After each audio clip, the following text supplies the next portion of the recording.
This conference will now be recorded. Roll call, please. Randy Johnson, Present. Leroy Vogt, Here. Kyle Jagot, Here. Dale Schmidt, Present. Jessica Atkinson, here, and Ed Oppinger, Here. and Tracy Flukie. Here. And let's all stand for the pledge of allegiance.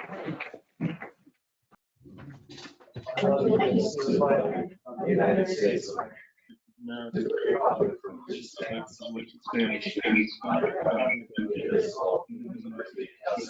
and justice for all.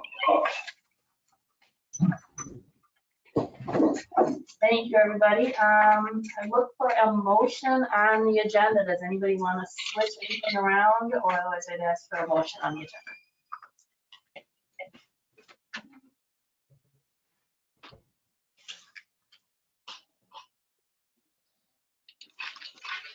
I'll motion to move forward with the agenda.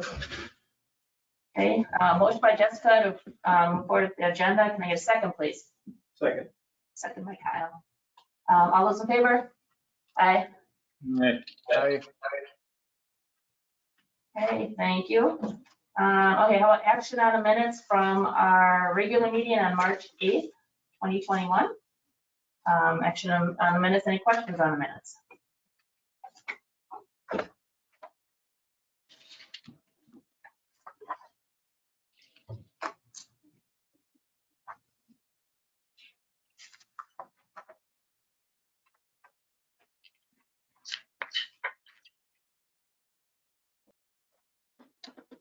I vote to approve.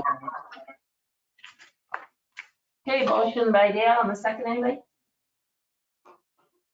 I'll second. Second by Kyle. All those in favor? Aye. Aye. Opposed? Motion carried. Thank you. Any comments from the public? Anybody? Doesn't look like anybody's online. I do have a comment from the public that reached out to me directly. He had a concern about the bicycle lanes on Broadway, specifically near the recycling center. They are covered with glass. This is an ongoing problem. It is always covered with glass. And it's not only that area, it's both sides of that. He commutes regularly through there. There's a lot of bicyclists that ride in that area because when you think about it, it's our only north-south bike lanes in the village of Ashwaubenon. So I told him, I asked him to come to the meeting and he said he was not able to make it. I told him I would bring it up here. Just wanted to relay that, and if we can do some checking, I understand that Brown County, I think, is responsible for doing that, and they have been responsible forever, and they have never done a good job.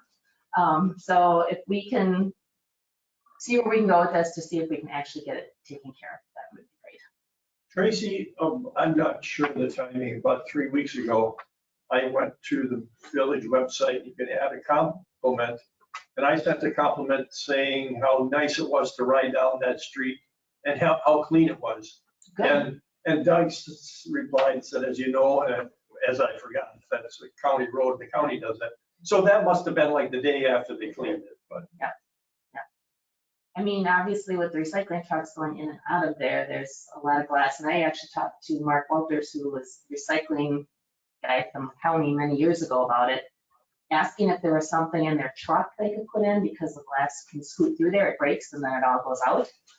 And he's like, I just don't know what we could do. But you could almost sweep there every single day because there's so much glass coming out of those trucks. And it's a great escape route. It's a great place to bike. And it pushes the bicyclists out into the lane, which, you can do, but it's a little bit better to be on there. So if we can check on that, I told Rob, the gentleman that reached out to me, I would bring it up here and that would be the first step for me to go from there. Okay, I'll let Doug know and then we'll also make contact with County? Okay, that'd be great. Thank you. Anything else from public comments from anybody else? I don't know if it's appropriate time for that or not. Should we do it under Natalie's thing? Yeah, that's probably. Yeah, okay. That's okay.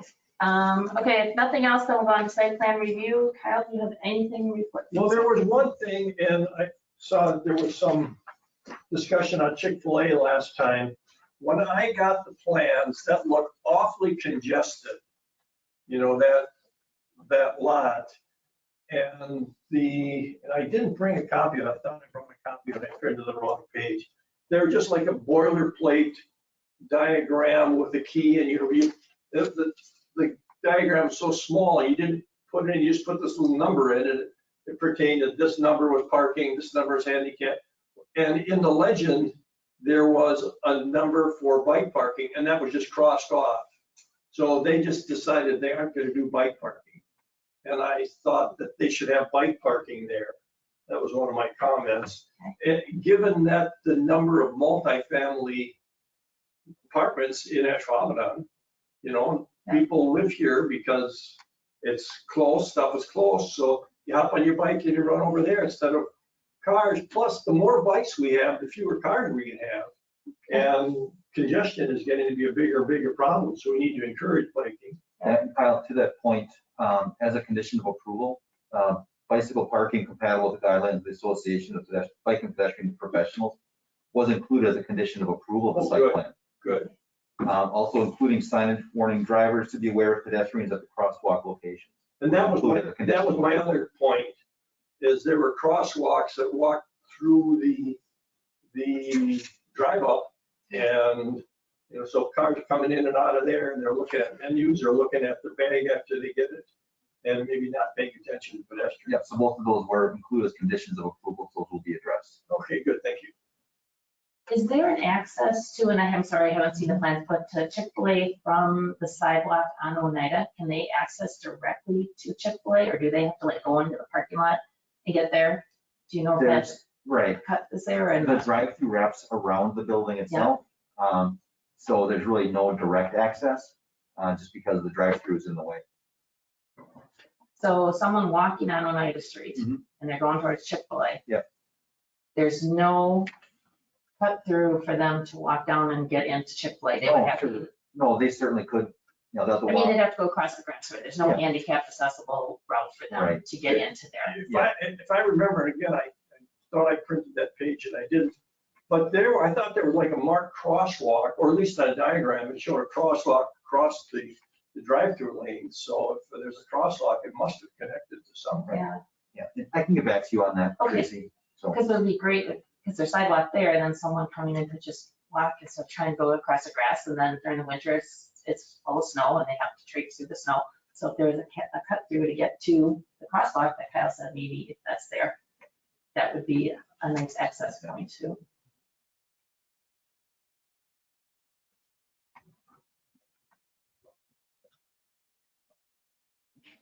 there actually is from the mall parking lot. There's a crosswalk. Oh, and right there. And there's one right there as well. There is one coming up on Oneida to get to the. No, that's right. Kyle, anything else from site plan? And that was the only one. Okay. Anybody else have any questions for Kyle on anything? On that Chick-fil-A? Trace? Yep. I was just down in Milwaukee this last week, and I was out by the REI store, and I had to go past the Chick-fil-A that's out there. Okay, there's a Chick-fil-A on Capitol Drive, and that Chick-fil-A is gonna be, I guess it's apparently, or ours up here is gonna be apparently just like that one there. It's right up next to the sidewalk. Huh. Is that gonna be correct? That's correct. Okay. I mean, and that one down, believe it or not, that one down there, no matter what time you go past there, it's jam packed. And I'm guessing that probably is gonna be the same thing up here. So.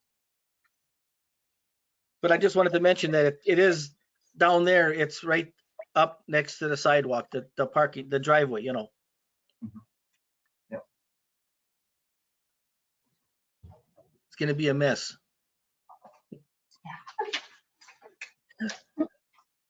It'll be tight. Okay, anything else? Site plan review, any other questions from anybody else for Kyle or Joel or Aaron? or Rex, anything to add to site plan review wise? Tracy, Yes. I'm having problems with my computer, so if I blow out. If I'm not on, it's because something's wrong with the network, not me, but the network. Because I can't even get a picture of you guys, but it says I'm supposed to, so. I don't Okay, know what the problem, but you don't have to see me anyway. no, we don't, but thank you for letting me know. It'd be nice to see you, but. Okay, so we will go on then to action items. A discussion regarding the preliminary plat of Highland Ridge Estates parcels VA L184 and VA L197. And Aaron is here. I'm assuming, Aaron, you would be willing to Yep, you bet. go through that with us to start. Sure. Jeremy, do you want to make me presenter? Yeah.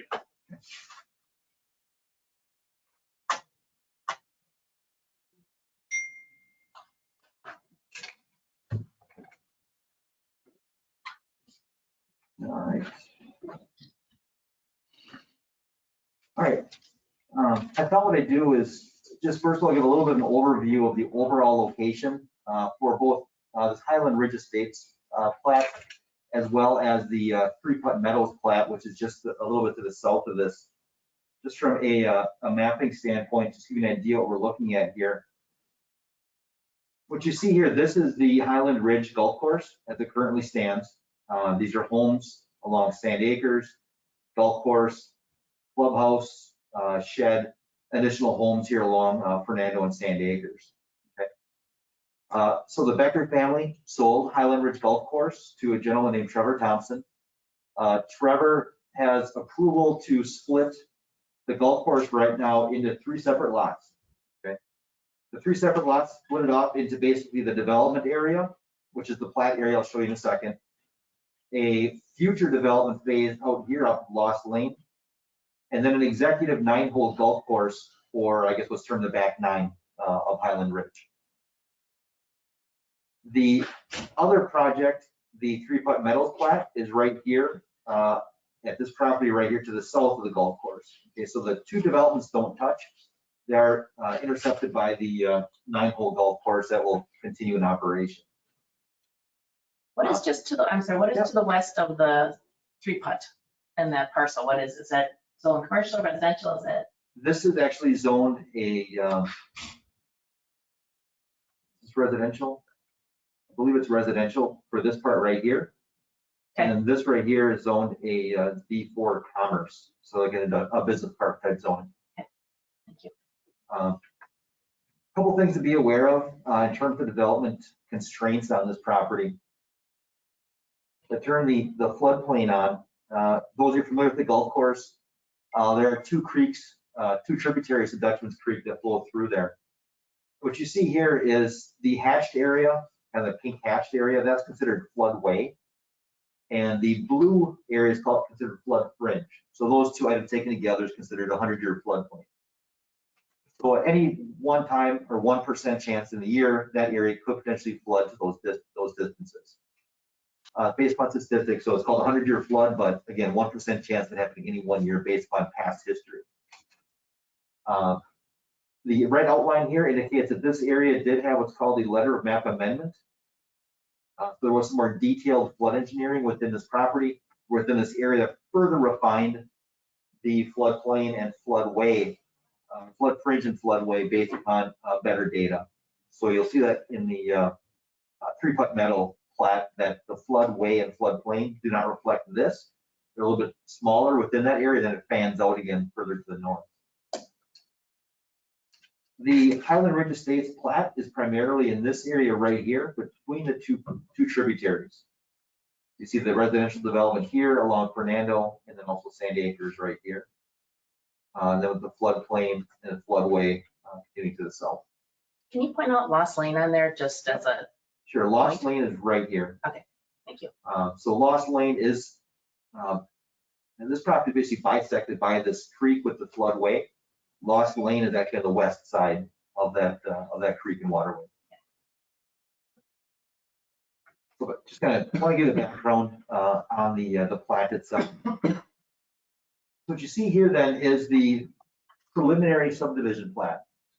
Okay. In terms of subdivision platting, there's really 2 processes you have to go through one after another. You do a preliminary plat, and they do a final plat.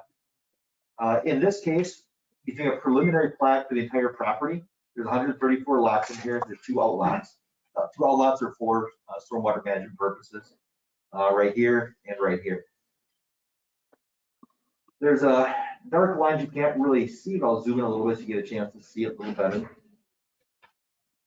So the preliminary plat, if it gets approved this way, the final plat then is going in phases. There's 3 separate phases for the final plat for this development. So these 3 separate final plats that come through. So it might be Highland Ridge Estates, first edition, Highland Ridge Estates, second edition, Highland Estates, Highland Ridge Estates, third edition. Okay, and those will be developed and recorded as demand dictates. When it comes to planning, the village's approval and really review authority is vested within the preliminary plat.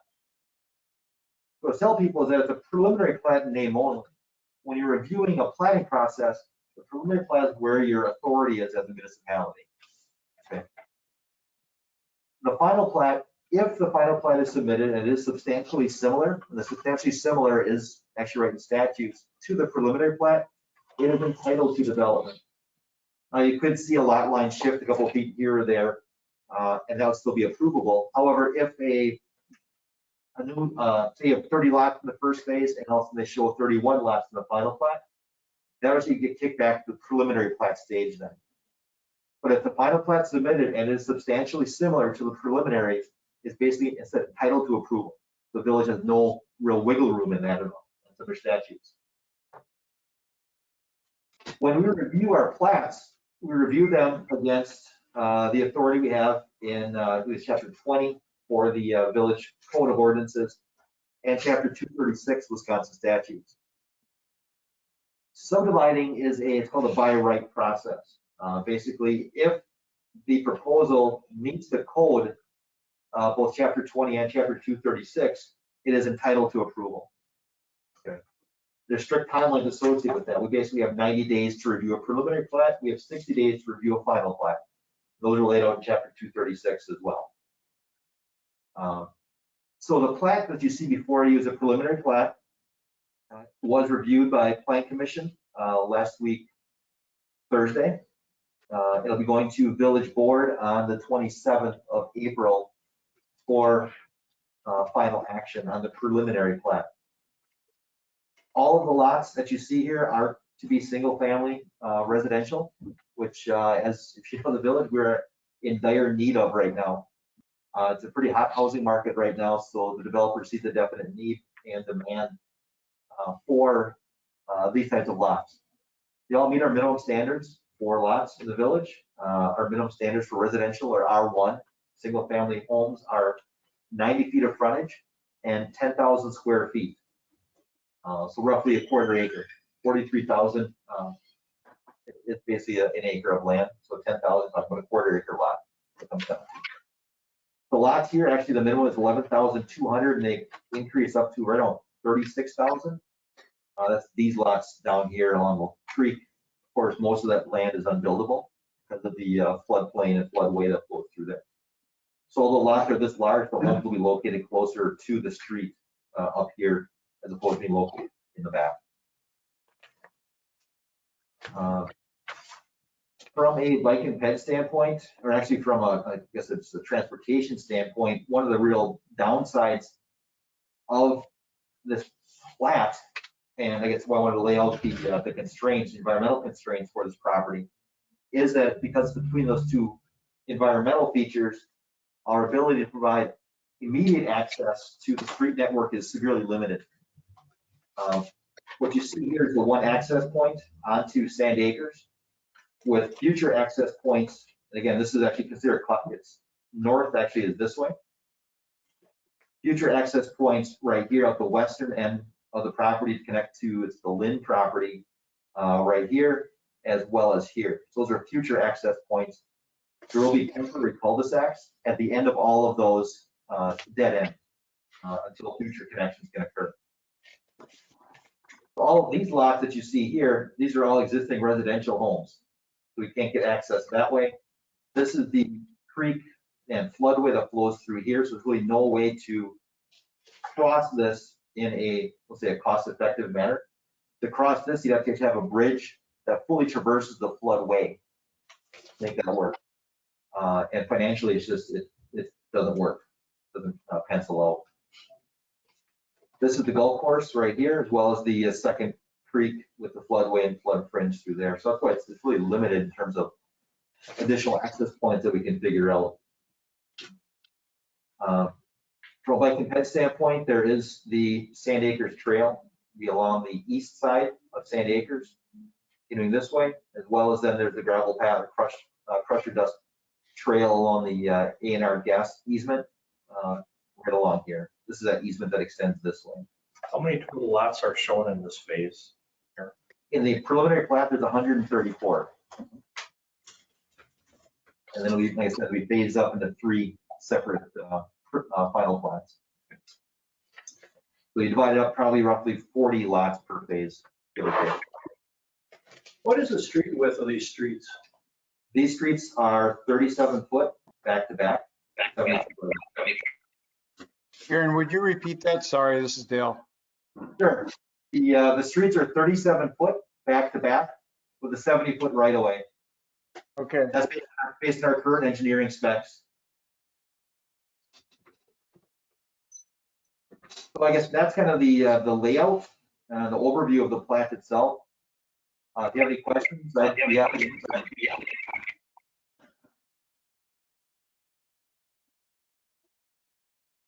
This is Randy. Just a question with the density of the streets, as far as traffic on it, being there isn't much there, especially when you get close to Sand Acres. Has there been any discussion of sidewalks back in there? So one of the drawbacks of the platting statutes and platting ordinance is that there is no requirement for sidewalks in our code or in the statutes. In other municipalities that I've worked in, that is something that's written right into the code when sidewalks are required. So it spells out any new street subdivision requires sidewalks. We unfortunately do not have that in our code. We therefore cannot require it. Can we ask the developer to do it? Certainly can ask. And they can basically say no, and then the village has nothing to stand on. Correct. So without sidewalks, Aaron, our famous V&L lines, is there enough room to even do anything like that? Yes. It comes down to the question of, what are VNLs? And I guess that, that's outside my knowledge base. I don't think we'll be getting rid of parking on the streets anytime soon. So I guess that's something that I guess, you sort of kick around as a committee, in the future. Just to get, Randy's on the right. I mean, the sidewalks would be great, but if you can't force them to do it, I'd be surprised if they would do it, but we'll see.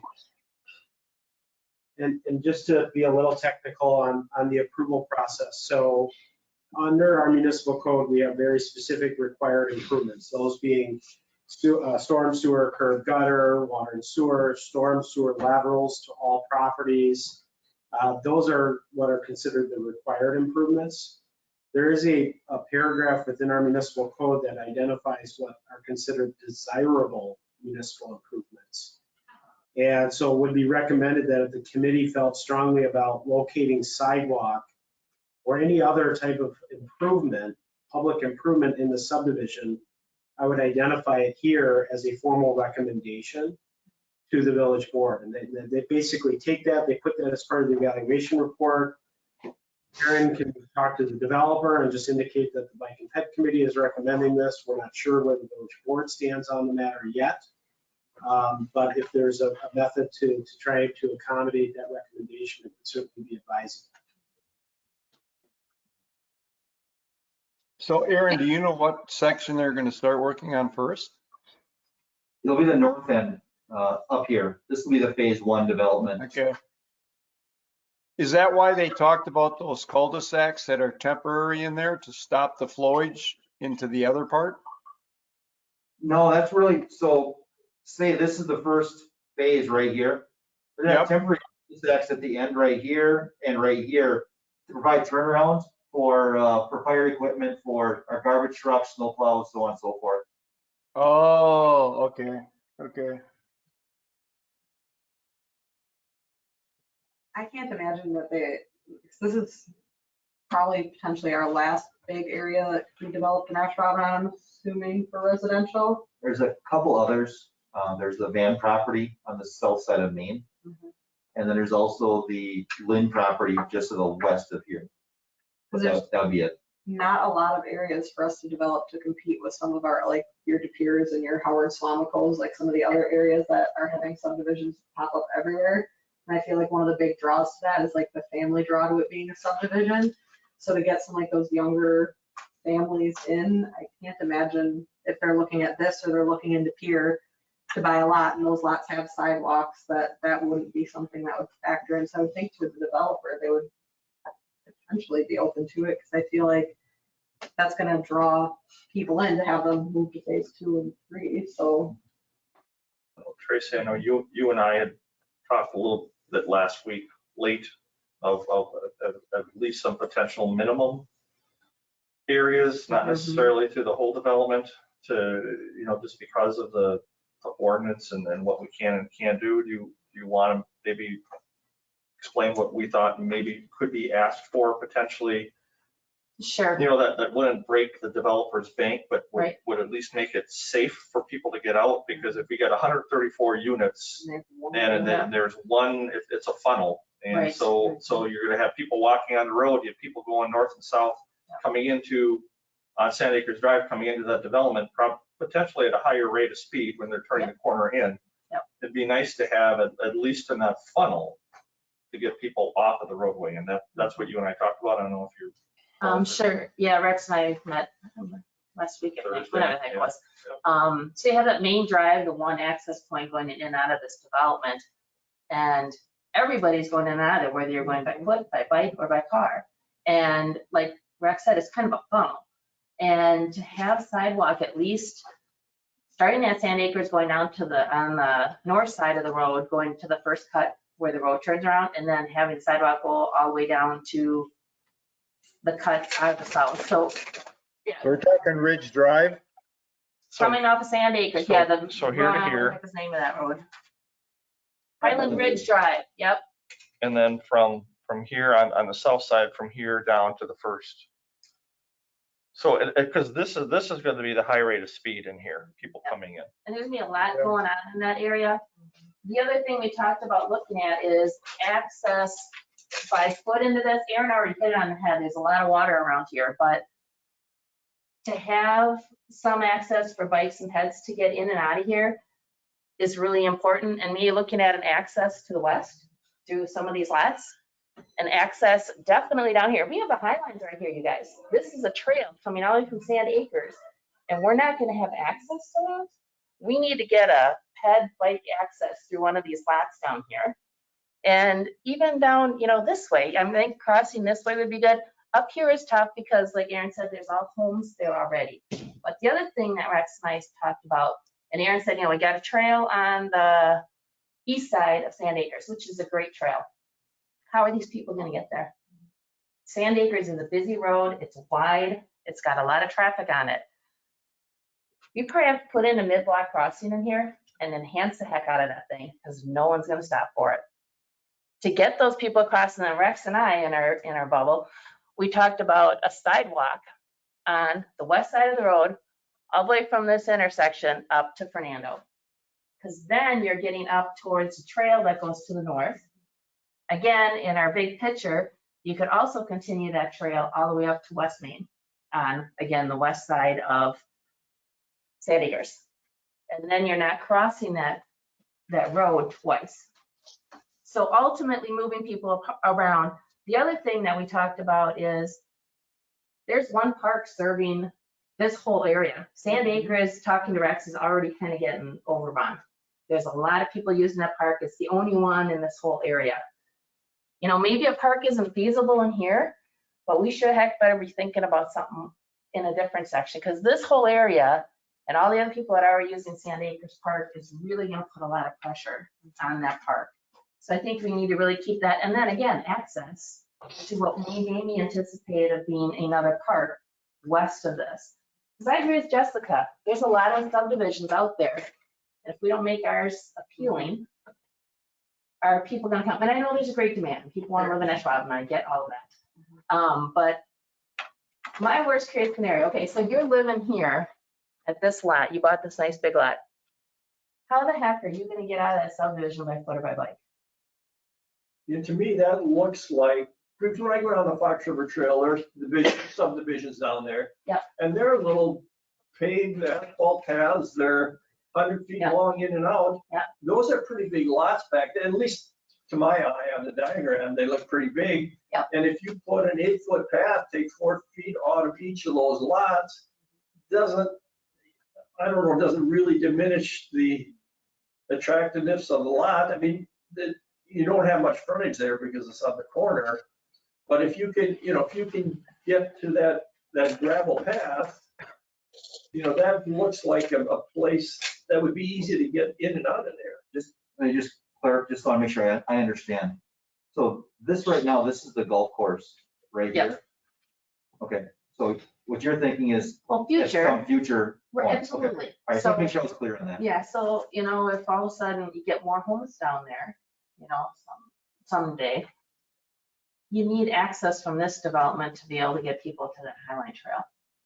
Otherwise, they can't get there. It's right in their backyard, and maybe the guy who lives on lot 121 can get there, but nobody else in the whole subdivision can. I think in Aaron's so many things on his plate. I Like know. Looking at this right here.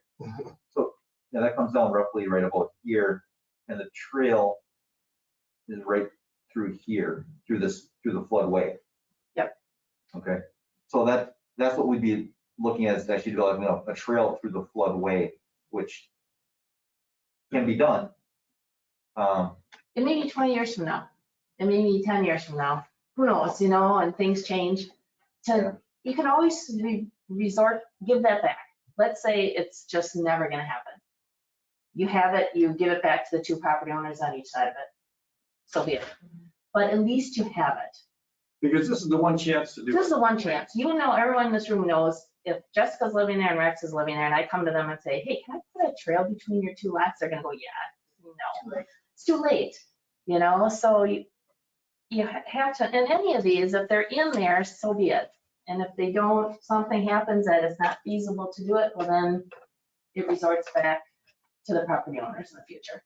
So again, Aaron's got a ton on his plate, and a lot of times negotiations are fairly sketchy, with people, and they're very delicate, Right. I guess. So let's say the developer does not want to give us those easements or those rights. What, we're going to be getting park development fees from every one of these pieces of property. If they're all homes, it's $975, that type of thing. Is there any way in the negotiations that potentially, if he says no outright, there's no way I'm going to do that? Is there any way that we can purchase right of way then from him? Because this is very similar to what we did at Sand Acres Park. On Ridge Road, we probably bought 6 lots on Ridge Road, because Sand Acres Park was going to be literally shut in based on how the plat originally came. And I did not like that. I talked with Mr. Kubaki at the time, who was our village administrator, and we wound up literally buying from the developer all those, every lot on Ridge Road was planned on being a house, every one of them. And we bought all that property with park development funds so we could open that all up and make the park what it is right now. Otherwise, it was going to be a hidden park, which we didn't want. I would say, is there anything similar we can do, whether if the developer outright says no, to be able to put, maybe get a little bit of an easement and take a little bit, well, I know you got the clubhouse there, you got to go through that, but to do either, by right of way, so we own that going in, or for any of these trail connections where we would take us, it would need you would need to tweak a couple of the lots, obviously. Yes. Have enough for, whether it be, if it's a 10-foot trail going through there or an 8-foot trail or whatever, by 15 feet, so that it would be ours then. Right. And that way he would still get his money from it. The park development funds, it would just be circular. I mean, it would come to us and then we give them back to him purchasing, or we have it in our funds right now to buy it, quite honestly, to buy that right of way. I mean, that's just another option that's out there. If, obviously you want to ask first. Yeah. But I mean, I think. Well, could you take I land mean, instead of park fees? What's that? Couldn't you take land instead of park fees? Like say, we want these access, the value of these accesses is this much, and then. We're the still money taking a doesn't look at some changes in the state law of what can and can't be done on that. So very, very, very possibly. I mean, that's another option, if the laws allow it still. Okay. If they don't, then basically you're still looking at the individual homeowner fees and using that money to pay him back and potentially maybe purchasing a little right of way, which if that's the case, then you need to have a couple of lots, redrawn. Yep. I don't know what do you guys think about that? Well, I think Kind of what we do with we're gonna 10 acres. probably exchange the park fees for acquisition of land. I don't know that we would necessarily, and I'm just shooting off the side of the hip here. I don't know that we would necessarily do that to acquire easement, but if we were to own land by right, then that would be one thing. There should be more than sufficient right of way on any of these planned roads to accommodate both the road and the sidewalk or trail. At 70 feet right of way, we shouldn't need an easement along the right of way to accommodate. So I don't know that we necessarily have to worry about that. If we needed a trail versus a sidewalk on the side, yeah, it might be overkill, but potentially then I can see using park development fees for a trail, versus, whether it's in the same spot and says the same purpose, it's easier to do it for a trail versus a sidewalk in terms of it being a recreational amenity. So I don't know. I'm not a golfer, so I've never been on that course, but when I see golf courses, they have cart paths and those things are in what's going to be the executive golf course. I mean, is it this guy going to do it? Somebody else owns that? It'll be a separate owner, or the guy will still own it and he'll be renting that out to a different owner. I can tell you that whoever the owner is isn't going to want the general public going through their golf course, even if there's a path already there. So, It just won't happen. and I'm sure that's right, but people living in those houses, if they don't have any other place to get out of there, they're going on that golf path. I mean, if that's my backyard and there's a golf path right back there, I'm going on that golf path to get out. Rebel.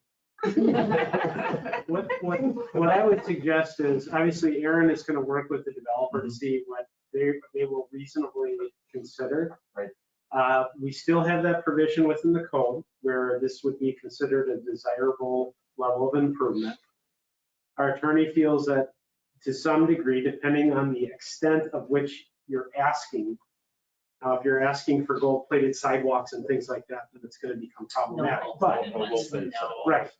So I think it is reasonable for us to say, look, in order for this plat to meet the general requirements for public improvements, these, in addition to what is explicitly stated in the code, these additional elements are necessary in order to maintain the general health, well-being, and public safety of the individuals. Now, we would just need that direction from this committee as to what we would then recommend to the board. And if that's an easement between two lots to connect to what would be maybe a potential future extension of the Highline Power Trail, maybe there's an easement to bring you across into that eastern part, or excuse me, western portion of that, and maybe it is a requirement that improvements be made for a mid-block crossing at Highline Ridge. And maybe those are, and sidewalk maybe running to those nearest intersections coming into the development. Question. Can I ask a question here quick? So where you're talking about this easement, this is Dale, you're talking about the easement, and I'm going to say probably one of those corner lots there. Does he own the land between that and the A&R or the gas line? That you can buy that, or you just buying a lot? What you'd be looking at is probably a 6-foot easement on either side of this line, right, the property line right here. The reason I say easement instead of fee simple purchase is because of the frontage requirements for each of the lots. They're right around 80 feet or so right here because their minimum is 90 feet. You measure that to setbacks. So if you actually take fee simple purchase, they wouldn't meet their minimum lot size requirements anymore. Yeah. But they still meet the lot size requirements. But Aaron, take your cursor and take it from the end of the lot to the A&R gas line. Who owns that property between there? So he currently owns that. Okay. He is in the process of leasing the golf course out right now to a person to run it. With his goal is to sell the golf course permanently. As he said, he's not a golf course owner. He doesn't golf at all. But he sees the golf course as an amenity for the subdivision and the overall neighborhood. And really, there isn't a whole lot else to do with it because of all the floodway and floodplain in there. I guess my point is, okay, so you can buy a lot for easement, but then the golf course owns the area from the end of that easement to the A&R gas line and says, I don't want them people on my golf course. Well, it may not happen right now, Dale, because we're just anticipating future development. Okay.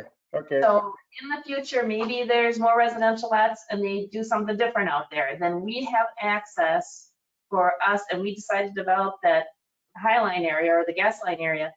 We have access from this development to that site. Yep. To get to the gas line area. All right, so that addresses that. So then if I'm living there and I'm living on the other end, that's close to Fernando, I'm not walking way over there to get on that path. I'm still going to want to cross Sand Acres, right? Right.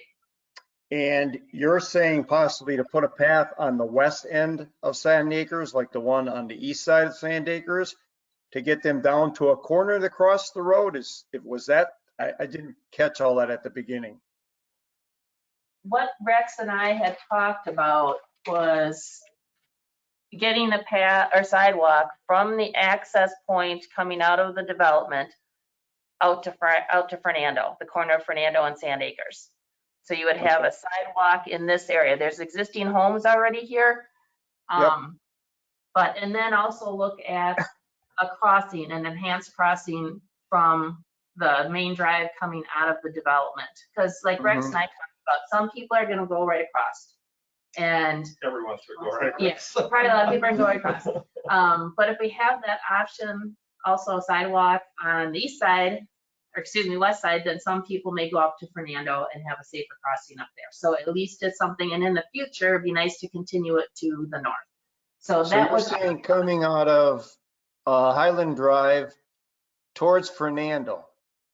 Yes. So now do you have to buy that, or do we have access to that land from all those landowners? Yeah, to be clear, Dale, so we either need to acquire right away Okay. from the property owners, or if there's sufficient right of way, we could do it within the right of way. But again, this would not be born upon the developer meeting. This would be like a future project for them. So if that doesn't happen, is there some way we can create a crosswalk there? We talk about flashing lights, and I'm sure that's all expensive, but I visualize this. You got 134 places, and there's going to be families in there, and I'm with everybody. I take my grandkids to that park, right, from way over here, because it's such a nice park. They're going to cross that road there. They're not going to walk to the end and go across. They're just not. I just can't believe they will. So even if we do that, what kind of safety can we create for them, that the ones that want to sneak across right there over to the path? You know, I think as far as the mid-block crossing, the village should have our engineer or an engineering firm look at it, because you all have said it. Sand Acres is a busy road. It's very, very wide. And people coming out of that development are going to have conflicts with people coming in and out of that development, plus Sand Acres. So it needs to really be set up so people can see them and that people can safely cross there. We can't just put 2 white lines down. It's not going to do it. We have to do something to really enhance that. You know, maybe it's even looking at medians in there. People cross to the middle, they got a safe point there, then they cross the rest of it. I mean, I think it's something we have to really look at seriously because people are going to be going to cross there, and that road is going to get nothing but busier with this 100 and some new homes coming in here. Otherwise, we're setting people up, you guys. We're setting people up. And I don't know if that's something the developer can be responsible for, you guys. It's their development that is really pushing this. Just like when Target came in, we required Target to do a ton of stuff on different roads throughout that whole area. And I realize that's commercial development. But the reason we're having to put this in is because of this development. It's their development. They're gonna make all the money out of selling all the lots. So can we ask them to help or some amount that they're required to help out with that? For the enhanced. Yeah, I think our intent is that it would be a part of the intersection. So obviously they're going to be connecting a new public street into an existing public street. Yeah. I think my viewpoint is that in order to make the full intersection improvement, some type of crossing condition needs to be created. What do you guys think as a whole of sidewalks on the north and south side of the entryway Yeah. until the first cross? Yeah, I like that. I like that a lot. That way you're only doing a small area. I mean, you're satisfying the something. minimal safety requirement. Yeah. You're not putting a huge stress on the developer by doing it throughout the whole development. Right. I'm gonna throw a wrench in and play devil's advocate to Rex here. I Yep. apologize, Rex. Yeah, no, that's okay. That's okay. If we were to install a sidewalk, we would be mandated by statute to maintain that sidewalk all seasons. So either The we would, residents could. the residents could, but here's my thought process on it. One, our DPW crews currently, unless something changes in our later discussion, they do not come out here and maintain the Sand Acres Trail. So they don't normally come out here. And if we were to maintain the sidewalk, then we would be coming out for just that short segment of sidewalk in that pedestrian crossing. Which is, that if we only did that, that would be inefficient from that standpoint. If we require the residents to maintain it, just bear in mind that in all likelihood, that sidewalk may be on what will be on a corner lot. And it may be a situation where it's what the resident views as the side yard versus the front yard. And so they would physically have to leave their driveway with whatever snow clearing equipment they have, come out to the curb ramp, go up the curb ramp and maintain that. There will be significant and serious consternation from those residents when they find out they have to maintain it. Now they're gonna buy into it. I know, I've heard it all, but we've had this in other communities that I've worked in, and residents get very, very upset about it. So you're talking lot number 1 and 2 on the north side. Well, this actually is the clubhouse for the golf. Oh, no, this is the shed. I'm sorry, that's the shed right there. Or lots. So is that gonna be a residential lot or Is no? that 46 or 45 on the end there? The other one, because there was talk about bringing it down on what would be the south side of Highland Ridge through Outlot 1 all the way to the corner of Outlot. This would be village responsibility because you get stormwater pond, right? Yeah. Taking ownership of. So regardless, we're coming out to maintain that small section. So outlot 1 and then number 40, what is that, 6 or 5? I can't see. 45. 45. So 45 outlot 1 and then whatever it is to the east, which is probably more golf course. This is golf course right here.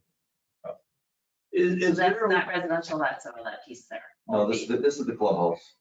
So really the only private property then would be lot 45. is there a way, is it feasible that instead of a sidewalk there to Hank Avenue and to, looks like Ella Joe, we just don't allow parking on Highland Ridge? Where we're talking about putting the sidewalks, maybe just don't allow parking there and make that an area that people could walk if there's not gonna be cars there? Because that really looks like somebody's side yard, so we're not saying you can't park in front of your house, but on Highland Ridge, there would just be, in that area, no parking on the street. Would that help? Would that solve that problem or create other, maybe it's, I mean, it does help because you don't have those other obstructions there, so you don't have cars parked there, so when someone's walking, they're not going around with the car to get out, but I think sidewalks would be preferable. I would Yeah. prefer sidewalks. Yeah. But if we can't have sidewalks, we at least say no parking there? And maybe that would make it a bit safer because I know I see people walk down Cormier Road that even though they have a sidewalk, they walk on the other side because they don't want to cross the street. And I don't blame them. I don't want to cross the street. And there's a car there, so they have to walk around the car and they're kind of out in the traffic lane.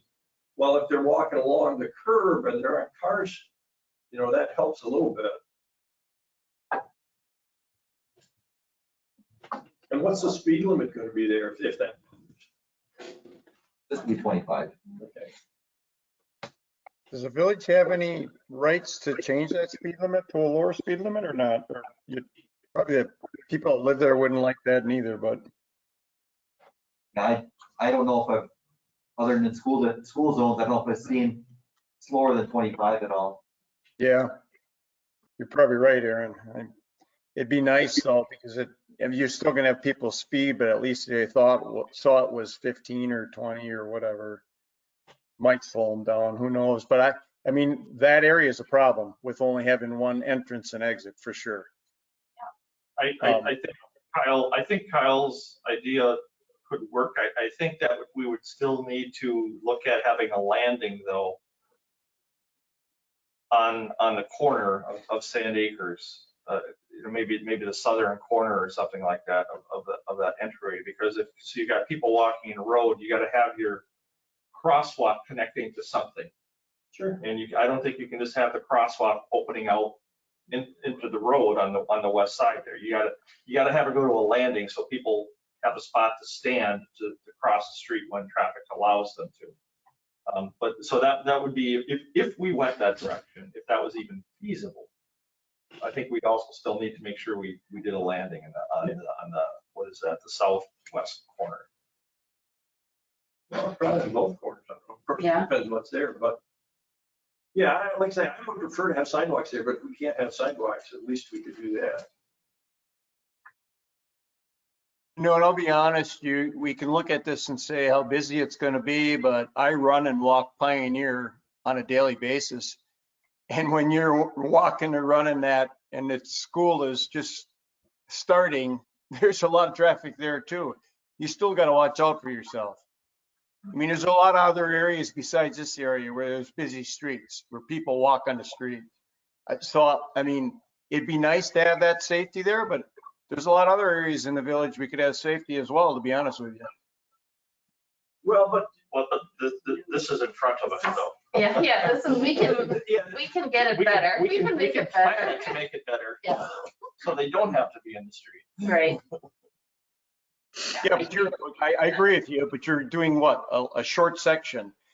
And if you're Yeah. talking about putting the sidewalk on the opposite side, or I'm gonna say the south side of Highland Ridge Drive, right? Think of the amount of traffic of people walking on Hank or whatever it is, Avenue, and then they crossing the street to get to the sidewalk.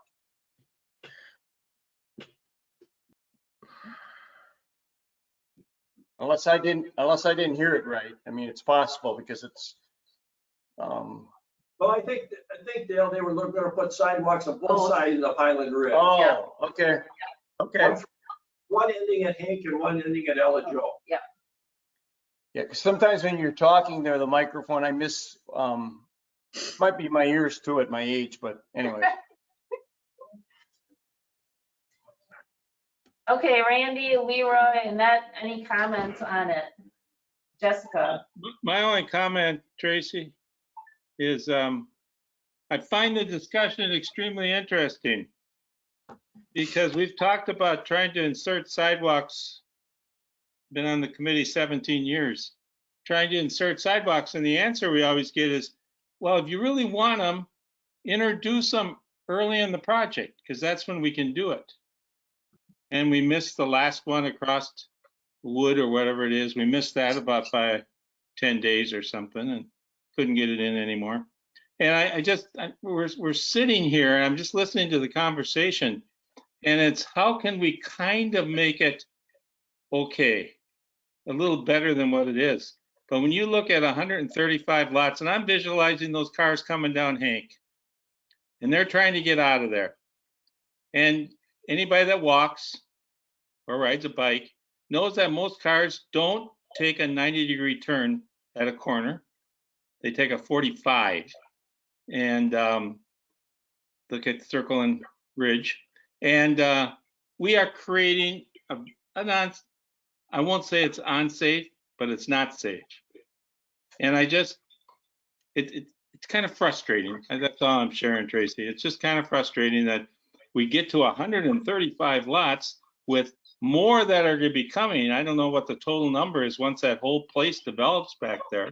I don't know if we're in 200-300 or if that's a potential. And we're still going to end up what we have over on Pioneer, Dale. Walking in the street with cars going next to you. Well, I thought the same thing you're saying when I heard that we don't have anything in there where we can force them to put sidewalks in. You would think after all these years that we'd at least had something in the. That's the first I heard that. We're gonna start to explore that. Yeah. It'll be on the agenda for May. Does anyone know? Can I say something? Go ahead, Leroy. Hold that, Joe. Okay, my daughter lives out in, well, actually, it's right on the other side of Howard High School. It's a Swamico land, but they started out there with no sidewalks. Now that whole area out there is sidewalks, both sides. As far as I know, I haven't, my son-in-law or my daughter and anybody else that's out there have not complained about the goldarn sidewalks. Now, me being a biker, which I normally would be, but in right now I'm a walker. And like Dale says and Randy says, I do walk on Pioneer now all the time. In fact, I walk on Pioneer every day. And like they said, the traffic on Pioneer is heavy, and I did not realize, being a biker, how much the traffic does not say the walker is not really that safe. Am I right, Dale, or not? Well, it's as safe as you as the person make it. You know, I'm more concerned about people. I'm with Randy. We've talked about this. And we always talk about doing it gently, but when I see people walking with traffic, that's my real concern. And there's still a lot of people that do that instead of walking against it. At least you got a chance when you're walking against it, seeing somebody that's not paying attention, or they're getting down, they're reaching down for something, they're on their cell phone. But I don't want to take that away from this development. That's just, like Randy said, that's a whole nother issue that I'm a little surprised as a village. We don't have the power within our rights to say, we need you to have sidewalks here. Yeah. But again, I'm not throwing stones here. Don't take that the wrong way. I'm just saying it's just a little surprising for me as a person to hear that comment, but it is what it is. Yeah. So if we can get it changed, that'd be great. I think one of the reasons, because I talked to Aaron about that too, because I was very surprised about that too. But when you think of other communities, they have massive ordinances in regard to new development, but they also have massive new residential development that's coming in. So they'll have sidewalks in there, they'll have trails, they'll have all of that addressed in their ordinances. Because we don't have a lot of residential land left to develop, Aaron's like, for us to have a really extensive ordinance at this point in time when we have, maybe 2 more subdivisions going in, it just doesn't make a lot of sense, unfortunately. But we still want to have our developments the best that we can. And if we can maybe give Joel and Aaron and Rex some feedback on what we would see for desired, say, even if they're saying you're nuts, that's not a good idea. Let's just put it out there and see what happens. It goes from here, goes to village board, Aaron talks to the developer. He wants to have a good development too, I would think. He wants it to be something that people want to come to. So I think we just lay it out there and see where it goes to. I mean, it doesn't hurt to dream big a little bit on it and see what happens. Can you hear me? Yes, go ahead, Annette. I'm thinking that Highland Drive is going to be a busy street, and I think busy streets ought to have sidewalks on both sides. We're not gonna get it, but if you do both sides, ask for both, they may barter and say, we'll do one side. But if we don't ask for both and we ask for one side, they're gonna barter and say, well, we can do a section. So like you said, I think busy roads have to have sidewalks. Cormier needs sidewalks, they need more sidewalks, I just believe it. And this is gonna be a busy road, looking at the map, it's gonna be busy. We need it to be safe. Yep. So ask for both sidewalks on both sides, we won't get it, but it's there. You know, Might get it, you never know. I don't know who mentioned before. I think it was Dale about people walking on the street when there are sidewalks there. And like I said, now that I am doing a lot of walking, I see that a lot. I see tons of people walking down the street and there's a sidewalk there. Am I right, Dale? Yeah, well, again, I want to try to go forward. I'm with you, Tracy. And the only thing I would say is, yeah, we need to make sure somehow we get the village to have the option to say, we need sidewalks here. And I'm going to tell you what, so I've probably said this before. So I work for Cummins Corporation, right? We were not allowed to do anything without Six Sigma. We had to take our emotions out of the decision. You had to collect the data, you had to siphon it through, and you had to make a decision based on what the data said. Not what people's emotions were, not what people thought they wanted or didn't want. What was good for everybody? What was good for the organization? And I don't see that here. I see that we're being like, oh, we don't want to offend this owner, we don't want to offend that owner. And I agree with that. We don't, because we kind of did this on, help me, last year with the sidewalk, where we sent out the request. Cormier? Yeah, on Cormier, right? But maybe it would have been the right thing to do, even though you would have had some complaints, right? Because who are we protecting? Are we protecting the landowners, or are we protecting the kids that walk the street? I mean, I'm just bringing that up. It just, again, I'm just a little surprised that we don't have the option as a village to make some decisions on our own, even if we maybe offend and have to deal with some emotions of the public. I mean, it's got to happen in other areas besides sidewalks in the village. Yep. Aaron, you probably know better than most of us, but because I don't have to deal with it. I'll be clear about is, if that is the direction of the board to amend the ordinance and include that as required improvements, yeah, great. That's done. Yep. Then I can, when I get pushback from the developer, I can say, well, here it is. Yep. Well, yeah, and just to kind of, tie into that a little bit. So a couple things. One, as you're creating policy or taking legislative actions, you have home rule authority. You have that ability to, as long as it is constitutional and provides due process and equal protection under the law, you can pretty much do whatever you want. It's the situation where this is, by and large, this decision on Highland Ridge Estates is not legislative. It is an administrative decision. So you are bound by the laws that you've already created. And the reason for that is it provides protection then to the developer. It's not that we're trying to avoid hurting people's feelings. It's just that we're trying to make sure that we are staying within the confines of our own law that we create. Otherwise, you'd have this constant moving target, and then no one would have a basis to stand on. And it costs them money, it costs us money, and at the end of the day, it doesn't do anyone any good. So that's why it's important to recognize that you have a legislative ability, which is more or less carte blanche. You have a lot of discretion. And you have situations where you've enacted your policy and now you have to make administrative decisions based on that policy. And that's kind of where we're at now. With that being said, there are some gray areas within our code where we can identify those desirable improvements that we certainly can identify that, okay? Our attorney has expressed some interest in saying, yeah, those, it's not like by adding sidewalks or asking for sidewalks, it's not like you're asking anything extraordinary, right? Those are standard improvements that you would see in any other type of community of a similar nature and design.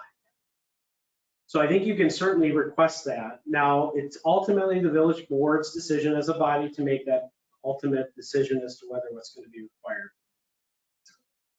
With that, so that's going to be your action today, is to make that recommendation. It's going to be the board's action to decide that. Now, what I would recommend if you make that action, it's going to be based on the policies that you have included in your bicycle and pedestrian plan. You do have some policies that aren't necessarily codified into code, but they are policies or recommendations that when new development occurs, these are the elements or amenities that should be included or considered as part of that. I think if you do that, you have a basis for going to the developer. Now, for people like Aaron that have to work with the developer on a daily basis, they want to make sure that they're staying in good standings and good graces. Right. It's not to make anyone feel bad, but in order for Aaron to be effective, he has to know what the policy direction is so that he can communicate that. Right. If, again, we always have that moving target, it's very difficult for Aaron to be successful in getting a solid development in the community. So again, we're not trying to protect anyone's feelings. We're just trying to stay in a very productive and proactive sequence of events to maintain opportunities for future development. I think what Joel kind of looked at the bike and ped plan, and in there it talks about necessary improvements such as sidewalks, things like that. So if, I guess that's where the gap is right now. Your bike and ped plan identifies these as desirable. You want to see them, but that gap right there is the actual ordinance itself. Right. If you were to make that change or make that recommended change to the board, and the board moves forward with that, they can base that decision on what's in the plan. And that's how it's supposed to work. You lay out your plan and your ordinances, your codes and policies are changed to reflect what's in the plan. Unfortunately, at this point, what's in the plan isn't yet reflected in the code. Right. So that's where the gap is. Yeah, that's understood, Aaron. So that my point wasn't this development. My point was for future existing land, existing streets. And I don't know, I don't even know how that works, all right? Because I don't know how ordinances are. But let's say we felt the need that there needed to be a sidewalk in a certain area in Ashwaubenon because there's people at risk. We don't have the ability in today's world to say we need sidewalks on this street. We go out, we sent out a request, right? And we asked, what are your feelings? Or we sent out a survey. So my question is, do we have the ability to change the code for future if we see a need for a sidewalk in a certain area? I think Can't you go backwards? I think if there is a certain situation that goes back to that desirable aspect of it, you look at health, safety, and welfare.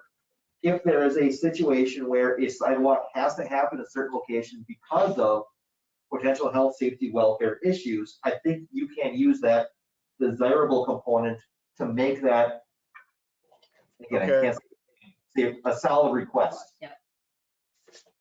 Okay. I was just gonna say, I think it's surprising to me. I'll be honest, I was just surprised that sidewalks weren't like a given to any new subdivision, because I feel like, in all honesty, the majority of our friends that lived in the village 5 years ago have all moved out. We're probably the only people in our age group of our group of friends that have stayed. They've all moved to similar subdivisions in De Pere, Howard, areas like that. So I'll be honest, I was excited to be like, oh my God, we're finally getting the opportunity to kind of do it right from the first point going forward. Because we are constantly, I think, creating policies around trying to fix a problem that's already there. Where like this is the first time, at least since I've been on this committee, that we've had this big of a development that's residential, everything's so business oriented in the village, which there's obviously positives to that too. So for me, I think it's just surprising that the first thought would be that of course every single road on there would have a sidewalk, because who are we targeting, was like my first thought. So I think that's the part that's kind of surprising to me, is that like in this day and age and knowing what's going on everywhere else around us, that wouldn't be just kind of an obvious thing, like a given that's going to be done. And I get it from the developer standpoint, but at the same time, let's be honest, it just comes down to dollar, and I'm sure that's just going to roll right back to the person that's going to be buying a lot, which again, they're going to be buying one somewhere else that's going to have sidewalks. So for me, I feel like it's more of it seems like just a lot of paperwork to get through versus an actual problem. Like I feel like it sounds like it could be done. It's just the issue is that right now we haven't everything we've ever talked about as long as I've been on here has been about existing things. So nothing really does gear towards this. And this is the first time. So maybe that is where we need to then make the suggestion that we want. And then like you said, if the board decides not to go with that, well, then that's outside of our hands. But I guess for me, I feel like from this committee standpoint, I don't know why we wouldn't recommend anything other than there should be sidewalks all over that. And then if the board says no to that, well, then again, it's out of our hands. But our job, at least the way I view it for this committee, should be looking at it pretty much just from our stance of bike and pedestrian, which then the obvious would be going to be families. And that's going to be, if it is families, it's going to look like all of our friends subdivisions, which are 8 and 10-year-olds running down all the sidewalks, which you are going to have them on the wrong sides of the streets. They're not going to be looking, and I'm supposed to be on this side or that side of the road. They're going to be running 3 houses down to their friend's house. And without sidewalks, I just don't picture that being the same feeling, I guess, as all the other subdivisions that we're competing against and right down the road in De Pere. Randy, did you have anything else you want to add before? I just have one other kind of related comment. If you bring the map up just a little so you can see the north side where Hank and kind of curves there. And that kind of reminds me, you talk about, these aren't intersections either. These aren't 90-degree intersections. And if you look at walking in 90-degree intersections just seems to me is safer when you're in the street. But when I look at this map, it kind of reminds me of lumber, and it curves. And you know how many times people come around that corner on lumber, and people, even if they're walking against the traffic, are in the range of the car. These are not safe roads, in my opinion, for people, again, walking in the street. When they're coming around that corner on the north east side and heading south, that's not an intersection. That's a curve in the road. Yeah. Where people are walking. And I'm not an expert of it. I have neighbors that are experts at it, but I would call that very unsafe. So I think it's starting off as an unsafe neighborhood for the street because they're so irregular. Some people say irregular streets slow you down. I think we've proven that wrong. And so I just want that to be considered too. It's not a safe community as it starts the way you look at it right now. That was my thought, Tracy. Okay, so If I can, just 30 seconds. Joel sent out the community survey, and there was a question on there about how people felt about pedestrian and bicycle safety. And 88% said that they thought it was either very important or important. And then when another question asked how we were doing, the top two options are exceptional and very good. And 40% of the people thought the village was doing exceptional, very good. So to me, people want that, it's important, and we're not providing it. Yeah, Okay. Randy brought up a good point. I can show you a perfect example of it on timber. When you go around a curve, you got to go on the curb. Yes, you do. Yep, Yeah. because they come flying around that corner and you can't see them right away. So let me ask you, because Aaron, you have to work with the developer. Wouldn't it maybe be or does it really affect their lot where they put their house if you put a sidewalk there? Because wouldn't it be an enhancement because the reality is the developer isn't going to pay for this. I can only imagine what these lots are going to cost, number one, because they're in Ashwaubenon, right? Just because I live in Ashwaubenon, and to be honest with you, I may buy one of these lots, okay? So that's why I'm seriously interested.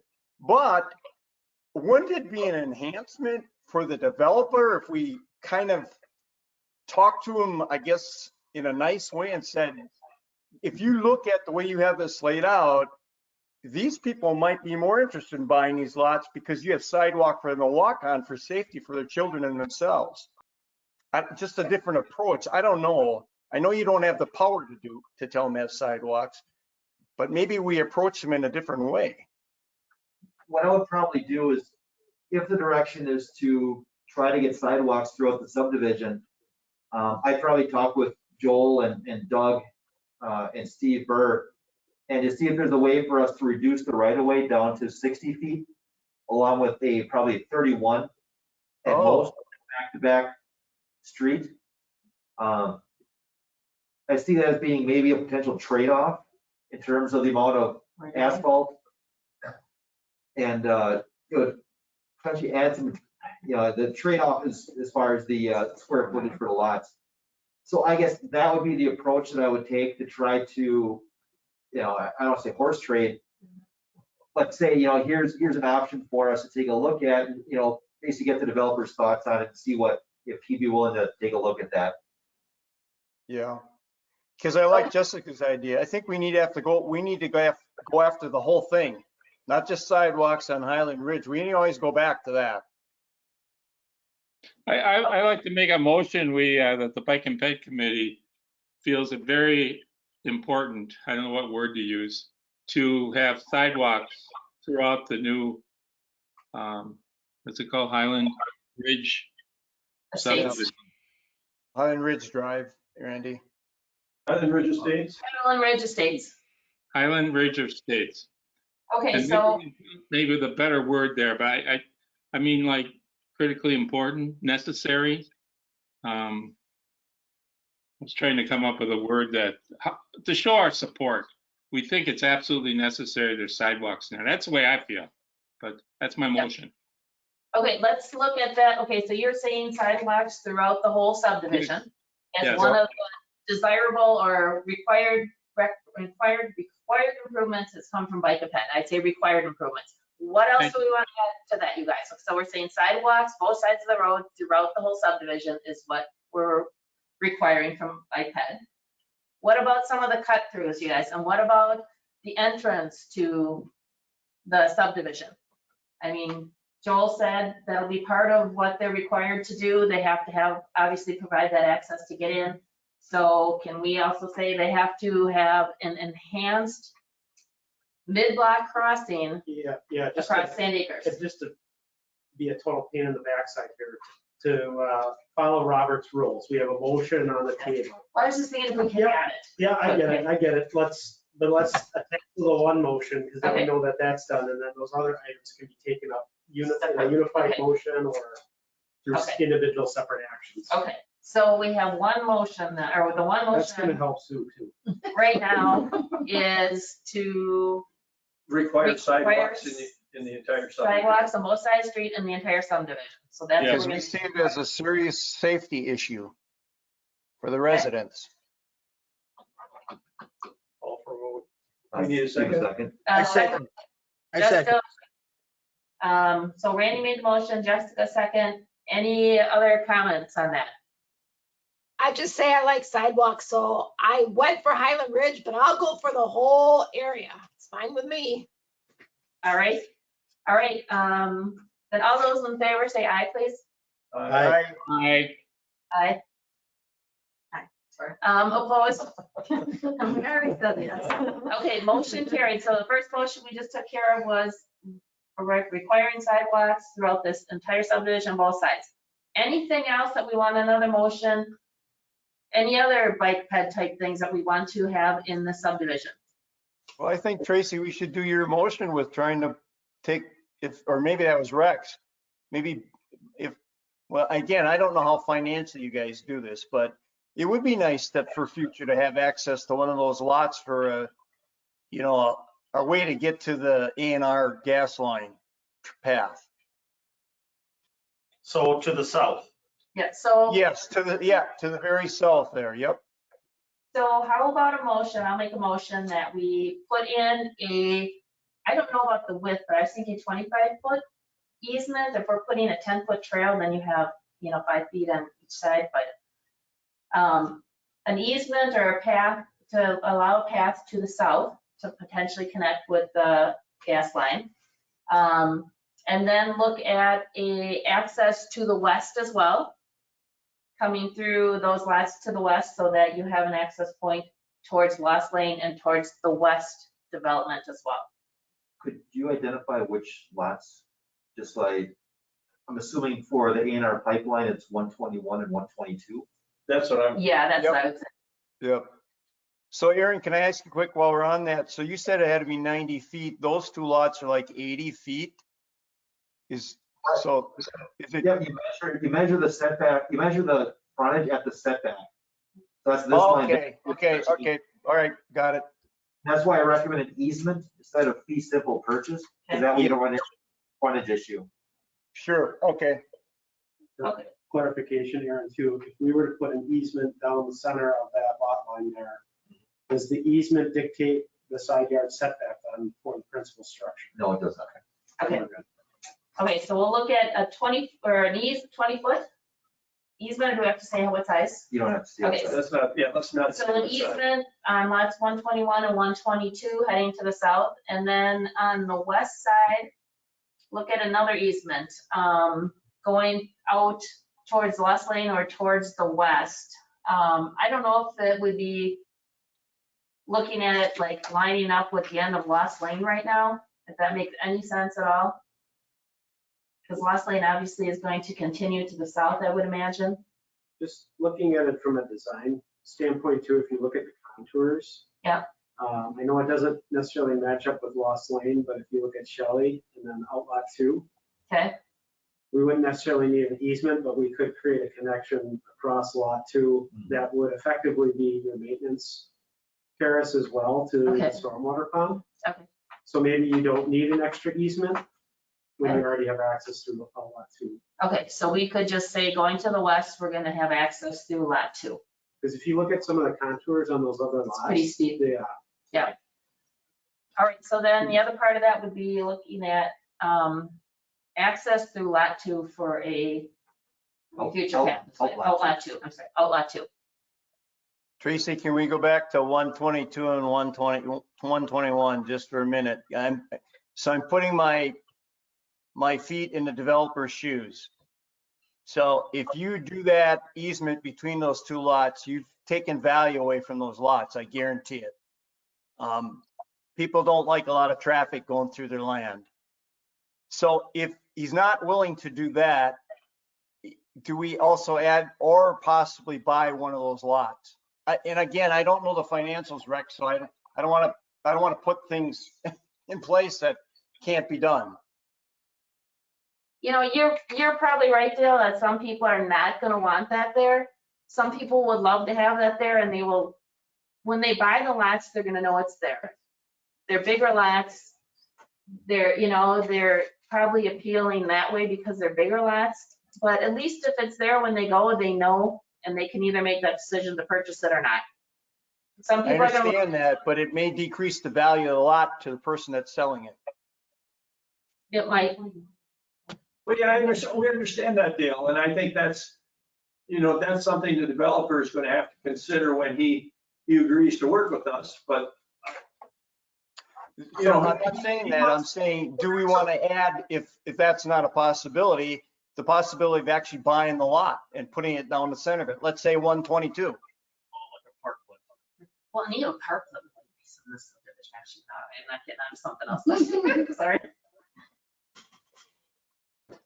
Okay, so the motion's out there, you guys, to have an easement through lots 121 and 122, and an easement, or use outlot 2 as the other access point to the west.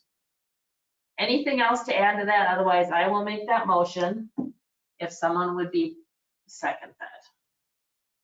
I'll second that. Kyle, second it. Any other discussion or questions on that, anybody? So we're not adding what Dale wanted, that the village would buy it if he doesn't want the easement, is that correct? Correct, this motion would not have that on that. I think that would be good, otherwise if the developer reads that, he'll say, heck, let the village buy the property and he doesn't have to worry about the easement. So I think we should just put the one in, so I'm with this motion. Okay. So then all those in favor say aye. Aye. Opposed? Motion carried. Okay. Anything else with this subdivision, anybody, that we really, for bike and ped, that we want to address? Otherwise, we have the sidewalks throughout both sides, and we have the 2 cut-throughs for bike and ped access to the south and to the west. Anything else, anybody? Do we We have, had something about the intersection. Oh, intersection, yes. Mid-block crossing. Thank Block you. crossing, safe in-block crossing. Lights, Let's- cross arms. Call it an enhanced mid-block crossing. Then it will be something that's a little bigger than just 2 stripes. Right, right. Anybody want a motion on that, please?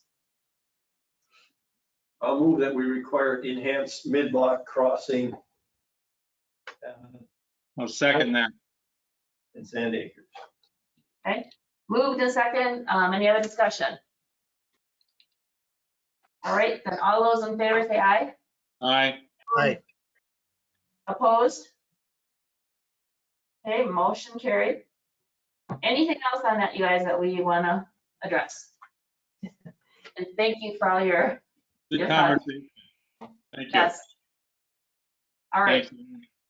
thank you, everybody. I appreciate all your comments and sticking in there with that. And Rex is getting antsy, so we're going to the next one. Lost my agenda, where did that go? Three Putt Meadows is the next subdivision, and Aaron, maybe you can go through that. I know he explained to us where it is, but any other comments on that one, Aaron? Yeah, let me just zoom in here a little bit. So this is this parcel right here, at the south end of the golf course, up against Grant, which is also County Highway EE. So this lot and this lot are separately owned by the same people on the corner of Sand Acres and Grant. So this is strictly just this parcel of land right here, about 14.5 acres of land. I mentioned the floodway and floodplain before. In terms of this plat, you can see where the revisions were completed, which shows the narrowed floodway right here, and it's starting to flare out this way. When I first met with the developer, this is a different developer than Highland Ridge Estates, just to be clear on that. He did have a cul-de-sac here and a cul-de-sac here. At the time I said, there's a chance this could be developed at some point in the future if it's not a golf course. So I'd recommend a stub street to continue that to the north to allow for access for development of that property further to the north. Because again, this is all developed as golf course along here, I believe. So actually, there's homes all the way along there. So there's no way to get access to Sand Acres to develop that property. Very similar limitations to the property, just in terms of the environmental. This area does have a bigger issue with the A&R pipeline cutting diagonally across right here, and actually clips a couple of these lots right here in the corner. This entire development is proposed to be called zero lot line duplexes, all owner occupied duplexes.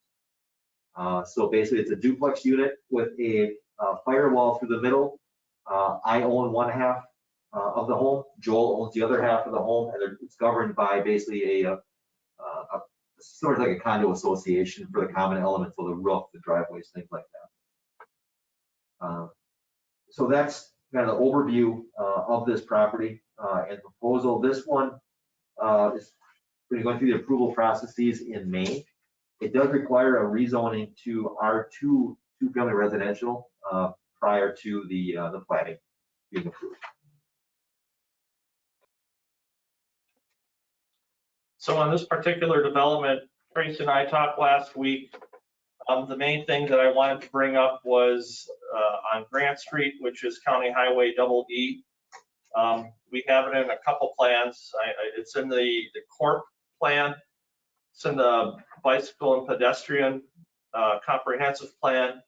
I believe it's also in the village's comprehensive plan to have a trail on Grant, which would eventually, from Sand Acres Drive, going west, which would eventually connect to Packerland.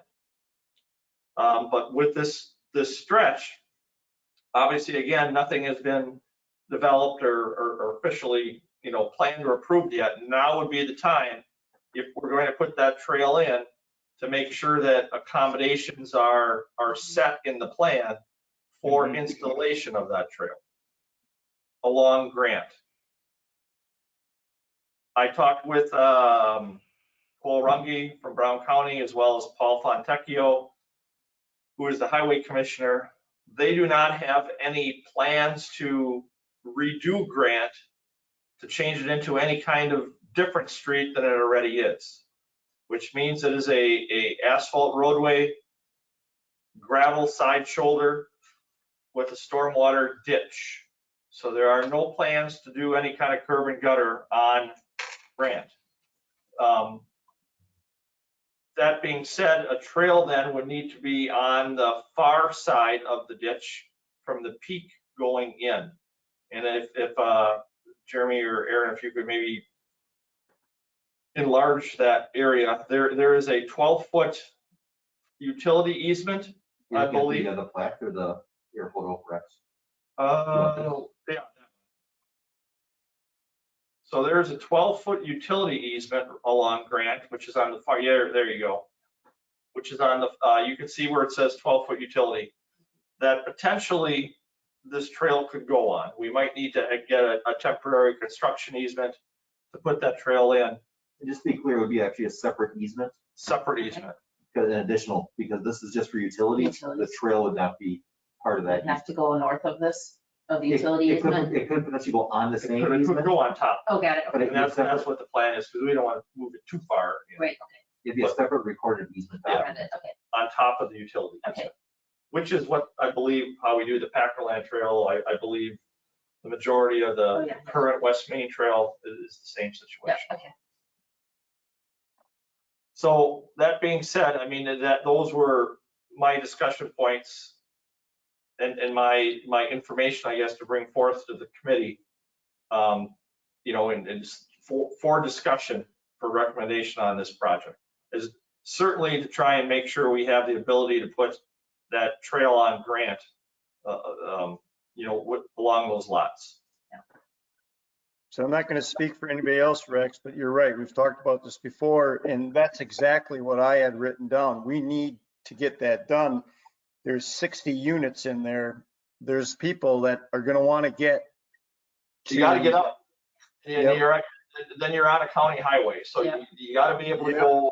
Got to be able to go east-west somehow, and hopefully it's not walking on a gravel shoulder. Now, one thing to keep in mind is that the property for the development does not extend all the way to Sand Acres. There's other privately held land right here. But we must have an easement there, just like we have the 12-foot easement on this section, correct? Maybe not, I don't know, but regardless, it's a separate document. Right. So you would need approval by the property owner here as well. Yep. And again, that's We don't fine. need that if we had the easement, Aaron, or not? Or how does that work? We don't have a trail easement on that property. We don't have a trail Okay. easement on the property. There's a utility easement, probably granted to, I'm assuming, WPS. So it's not even our utility easement per se. I got you. Okay. WPS usually requires a 12-foot utility easement to any new land divisions. That's what they're showing there. So that would be additional discussion and negotiation then with this property owner right here. At some point when we decide to put the trail in. Well, and the trail should really go in when the subdivision goes in. Because otherwise you have two cul-de-sacs going out to Grant Street with no access at all. So when that development comes in, that should be part of it. That should go in there. And again, I mean, That doesn't change to 35 miles an hour until you get to Sand Acres. right, is it 45 out there? Yep, I believe it is 45.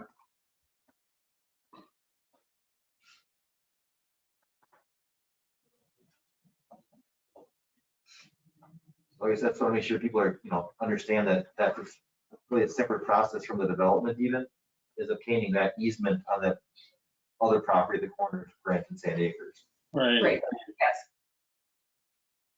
And that definitively would not be something that we could be holding this developer to. So we can get the easement on his property per se through this development, but that other third party, that would be an mutually exclusive endeavor that the village would have to undertake. And I guess We have to do this in pieces. I want the village to do that. Sure. Yeah. I just want to make sure that you are Yeah. aware that the development may still occur with or without the easement on the other property. Yeah. Yep, understood. So do those lots on the south side enter off of Grant Street? Does each have a driveway over that ditch? They do, yes. Are they all separate drivers? I thought they were shared or something, So- you told me. Each duplex has its own shared driveway. So there's actually, there'll be 1, 2. There's 4. like 9 driveways there then, huh? No, there'd be 4 or 5 larger driveways. So you have a single coming in off of Grant and then it goes out to the two Right. duplexes. So it actually is half the driveways going out to Grant on the lots. Because they'll show 60 or 70-foot parcels, but there'd be, that one building would be on 2 parcels, right? So the middle would be where that lot line is. and then- Right, the driveways will be in the middle. Okay, A lot of Well, traffic on Grant Street. yes. Oh, yeah, big time. Big time. Yep. So we Yeah. obviously need something to get people from the cul-de-sac to the trail. Because otherwise, like everyone has already said, it's a 45-mile-an-hour road. Someone going to Sand Acres has to take a left out of that cul-de-sac, go down the road, quarter mile, and take another left. Those are tough. Those are tough for, and we're gonna have probably this, they're thinking this is more senior. Is that what you're saying, Aaron, for this So- development? Basically, half and half. Okay. So, my folks are getting older. Yeah. I purchased one side, they purchased the other side. Okay, There's caretaking okay. available. Okay. So we definitely need something to access, because if someone lives in that cul-de-sac to the west side, they need to have a way to get to their friend Susie on the other cul-de-sac without going on Grant Street to get there. Then you have the other corner, the northwest corner, again, running into the pipeline again. So I'm assuming that's the same one coming through, right? Yeah. So we should also look at, again, another pathway access to get to that pipeline easement. Because if we go through that whole property with the trail, they can't access that again. So up in that corner, requiring another easement between 2 of those lots to get them out there would be, I think, another thing that we should look at putting in there. It's gonna help just that cul-de-sac unless we get a path on Grant Street for the rest of those folks to walk on the path, go down that cul-de-sac. I don't see a name there, and then go across to get to the A&R. But I agree with you, it definitely needs to be, we definitely need to go for that.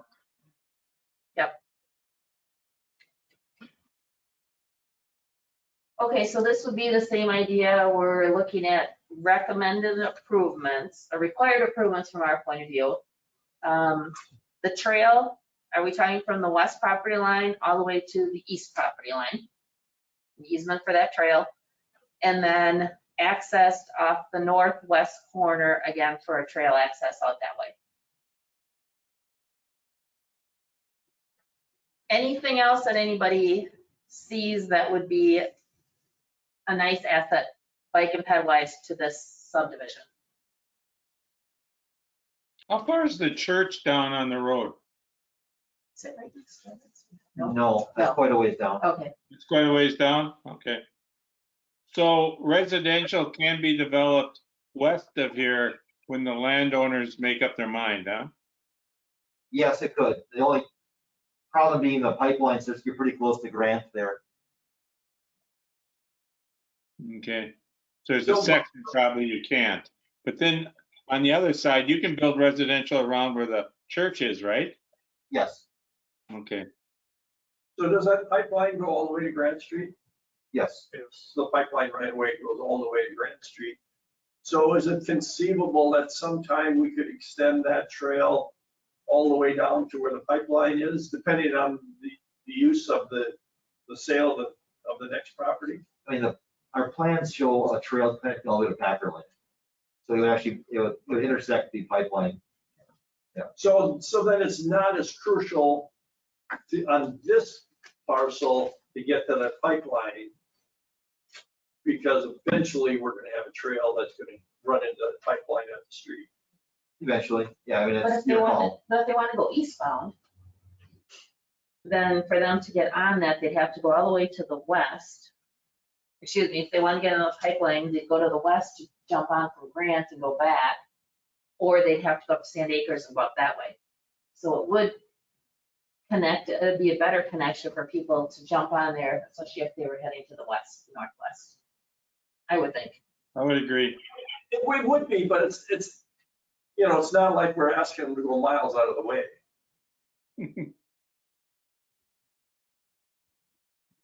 Unless I'm missing something, because Well, it's probably, how far do you think it is till it runs into Grant? Quarter mile, half mile down the road?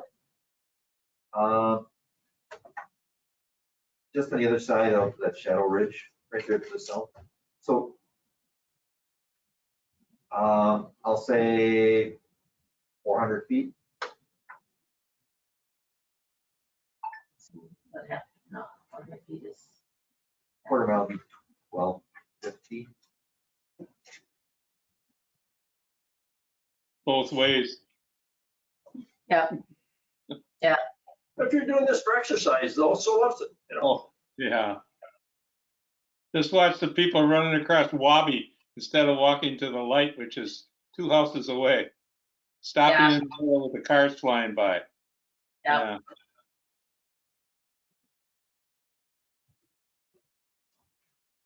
Okay, how about a motion on this, anybody? What we want to require for bike and ped facilities in this subdivision? I get that. It's actually, you're recommending it because the village board is the ultimate approval authority on that. Clarification. Yep.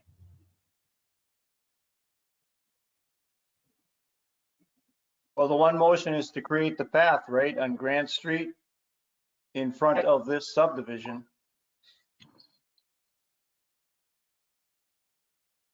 Who wants to make a motion on that? A motion. Okay, Dale. okay, Second? anyone on second? I'll second. Moved in second, any other discussion? Otherwise, all those in favor, say aye.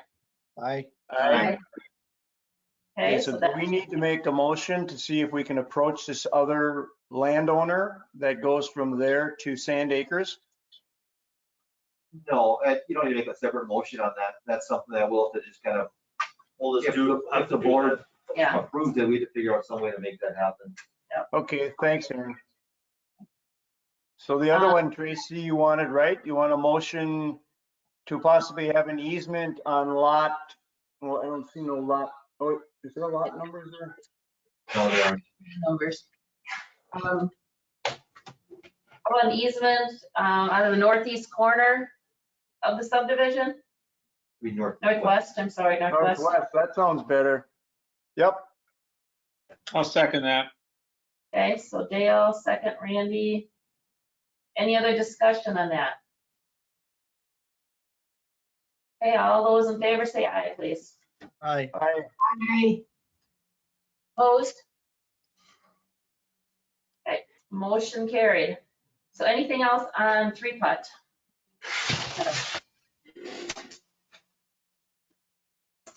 All right, hearing none, we will continue on. Thank you, everybody. Next is, I know I was asked you one quick thing, Aaron, on this. The front elevations are 2 different looking front elevations? Yeah, those are just, they're just examples. Okay, all right. I didn't know if they're all gonna be the same or if they're put some somewhere and some other somewhere else. Okay. All right, So the next item is action on bike and ped plan project additions. So I believe at the last time we touched base on the additions, just due to a phone being glitch, not everything was on there. Is that right, Sue? So this shows, the plan shows all the additions instead of everyone. Thank you, Aaron. Instead of half the additions. So Yes. this is the complete listing now. Okay, Kind of a follow-up then from the last meeting. and the highlighted ones are ones that do not have recommendations yet, correct? Because that's why they're highlighted. We did talk a little bit before the meeting about some that were duplicated in there, and then 2 that needed to come off and were in a different section. I know Susie's been working with Jeremy on trying to get this in a document that they can manipulate a little easier. So if there's any changes or anything on here that you guys want to recommend right now, or things that, you know, need to be changed. Otherwise, I was thinking maybe Susie, you and I can sit down and Jeremy and try to get this finalized and in a format, and then bring that back to you guys, hopefully one more time, and go from there. But does anybody have anything else they saw when they were looking at the document that needs some adjustment?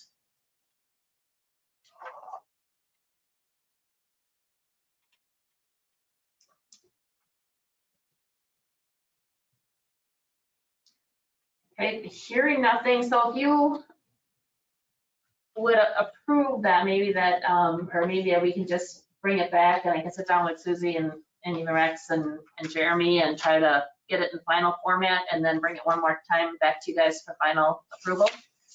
Does that sound all right?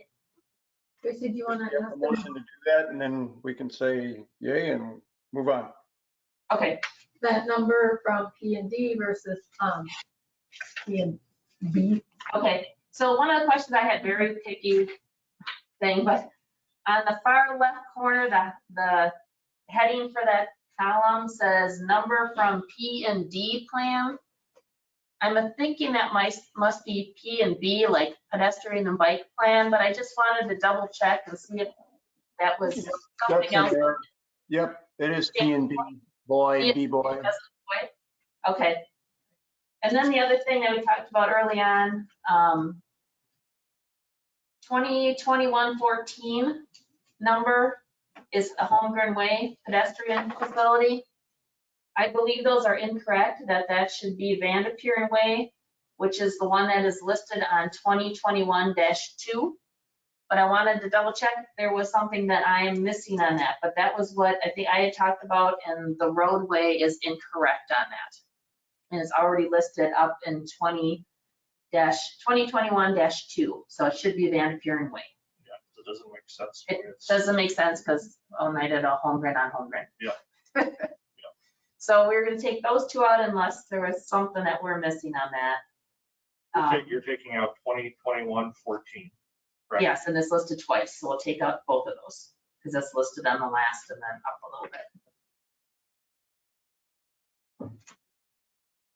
It's like 4 or 5 on the bottom. Okay. See the 14. Yeah, it's actually 5. There's 2 of them. Okay, anything else, you guys? Otherwise, we'll plan on doing that sometime before the next meeting. Susie and I will get together and we'll try to get that finalized and then bring it back. All right. We don't need a motion on that, do we, Joe or Susie? No. Great. Okay, any other questions on that? Otherwise, we will handle it in that manner. Great, thank you.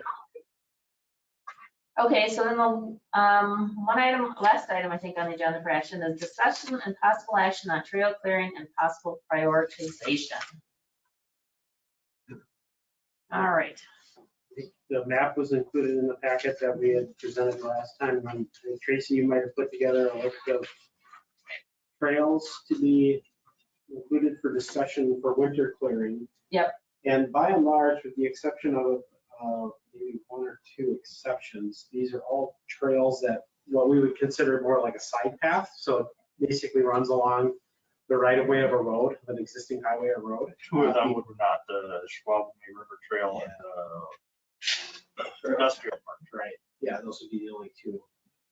But obviously the Ashwaubenon Trail, that's a highly desired pathway. We get requests to have that cleared quite often, and I suspect that the industrial park trails can provide a significant transportation connection between Wabi Lane and West Main, as well as just a connection within the industrial park for all season.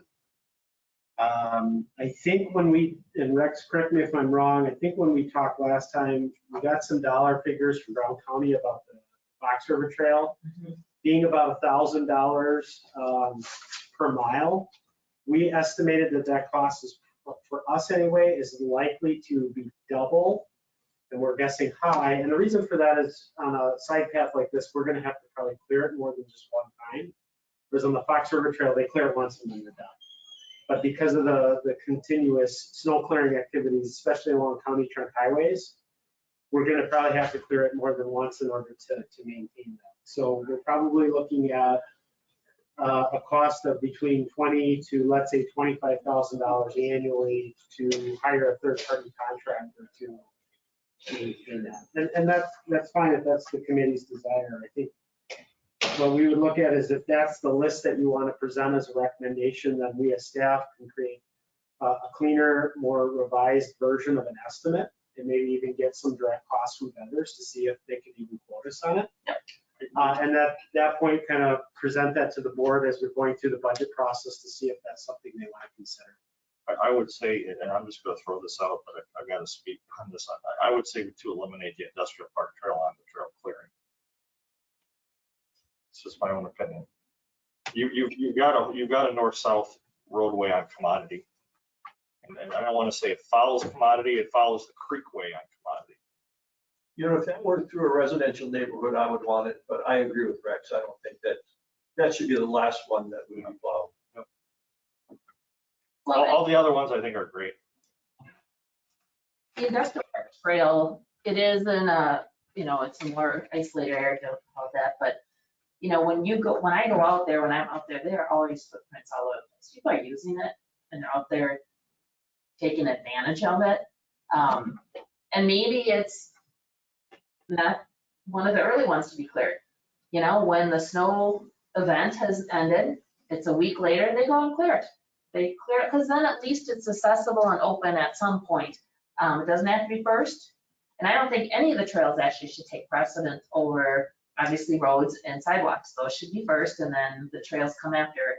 And I think we should set a certain timeline that within however many days, 3 days, 4 days, whatever, they have to be cleared. So it's not like they have to be out there immediately like they do with the sidewalks and the roads, because I think that will lighten the load a little bit and make it a little easier. But if we're contracting for it, then it really doesn't matter as much either. But we might get a better deal that they're not having to be out there immediately at the park like they do at the parking lots and everything else. So it might make it a little more meaningful. Instead of 48-hour or even a 72-hour Right. requirement, now Yes. they're going to go out one time. Yeah.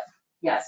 Because they've already come through and plowed 3 times and now it's pretty much done and they're coming and cleaning it up. And if they're going to do the industrial park trail, the contractor's coming out, he's not going to say, well, I can do that one later. He's doing it when he's there. Yes, yeah, and he's gonna be on Wabi and he's gonna be hitting West Main and he's gonna just pop through there and do his thing that way too. So, Joel, this is Dale. I had also asked, and it's easy math, I suppose, if we know how many taxpayers there are. What does this cost for a household per taxpayer? yeah, yes. I do not know that off the top of my head. So I did not prepare that for today. So I apologize, Dale, but I could get that based on the average assessed value. Yeah, there's no rush. I'd be interested though, because I think it makes it more saleable. Yeah, Except the village property taxes, don't go only for the residents, there's such a large commercial base. Well, That's I'm really, saying everybody, not just house, everybody that pays taxes. I would suspect, Dale, and you certainly don't quote me on this, but at $20,000, let's say annually, that's going to be certainly less than a cup of coffee. yes, let's say it's Put gonna it that be, way. yeah. That's what I suspected. Now, the challenge is everybody wants to add $20,000 and then it starts to add up to more of a. Yeah, no, I understand that, but if we want to make our village what we want it to be, I mean, I don't know. And if we go back to the survey shows people want that. Yeah. They value that. Exactly. There's Yeah. things around here that I voted for that I'm never going to use, but it's my village. I live here. I want it nice. I want people to enjoy it. So that's me. I know not everybody's going to be like that. I get it, but Okay, so it sounds like an estimated cost, $20,000 to $25,000 a year to maintain all the paths, including the industrial park, all the paths that basically are on the sheet that Rex put together. He made a couple of comments on the bottom of this in regard to, and I just want to clarify this, Rex, the sidewalk you're talking about on Layden is from where West Main turns into it to the park. This will be on the west side of the road, is that correct? Correct. Okay, and that is not clear right now, is?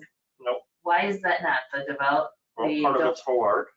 Part is Hobart? Okay. Yeah, in front of the apartment building is front of Hobart. And then because that's not cleared and then none of the other trails are cleared, it doesn't make any sense just to clear the section in front of the ice center. Because there's no way, it would be a cleared sidewalk that has no access to the cleared sidewalk. Okay. So that one's not done. Okay. And then the other one that's not done is the sidewalk on Wabi Lane on the north side, so it's on the park side, Along the park. along Hidden Valley Park. That one is not clear either. That one does tie into a gravel trail, which we are not going to be clearing as you would head to the north on that.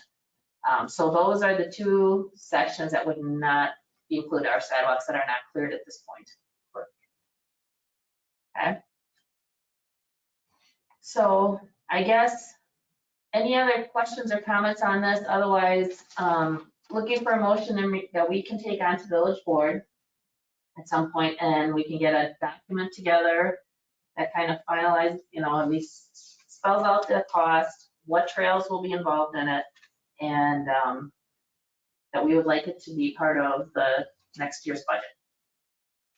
And then we can get some, like Joe said, maybe we can get some costs, some quotes from contractors and see how much it would cost to get more of a, instead of a ballpark, we're getting a more consistent cost to it. So it sounds like, Joel, in your comments, that the village will not take on doing this on our in-house, or we cannot do that, it's just too much. Yeah, talking with Doug, it doesn't sound like we have Okay. the labor availability or the equipment to take on that additional mileage. Okay, okay,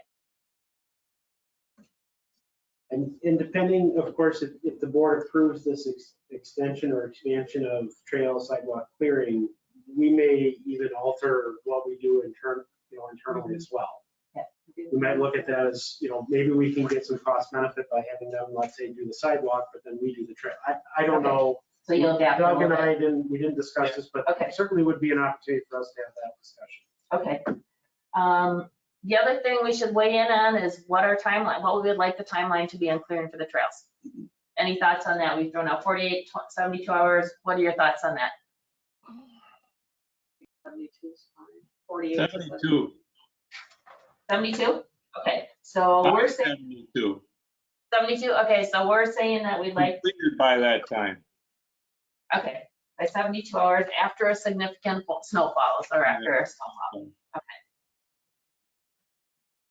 And it'd be interesting once we get the bids if 48 is different.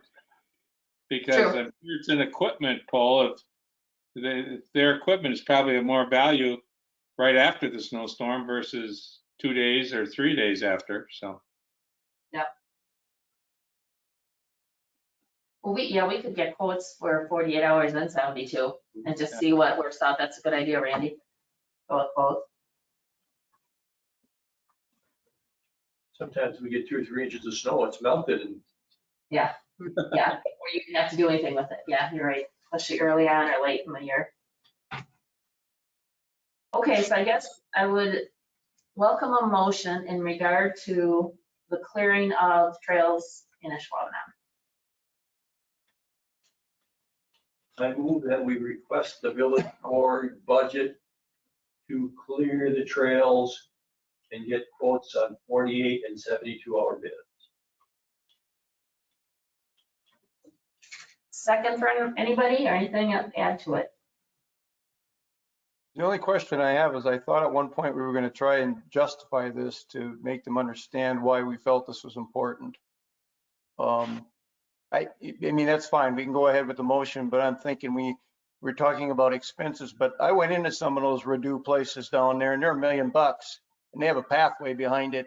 So there's tax base increasing in the village of Ashwaubenon as well to support this kind of stuff. Yep. So my only question is if we just present that motion and we don't present why we feel that this is important, Yep. what happens, Joel? I mean, will they look at it? Will they come back to us? I think it'd be best if you did a presentation. That's what I was just gonna say. We might want to do a presentation and put all the, goods on it, why we feel strongly about this. And obviously we'll have to be part of the budget process, but I think if we get in there earlier and make And we can talk to our individual trustees as well. right, yeah. But I think that a presentation is a good idea because it's a change in what we're doing right now, kind of a fairly large change actually. So I think if we get it up to them to talk about early on and just say, okay, what do you think about this? And then we come back again if we have to, or we go as part of the budget process. I'd like So- to do that because I know the village board has a lot on their plate, right? So this is just one more addition. Yeah. But it's important to us and I think it's important that they at least understand why we feel this is important to the village residents. Okay.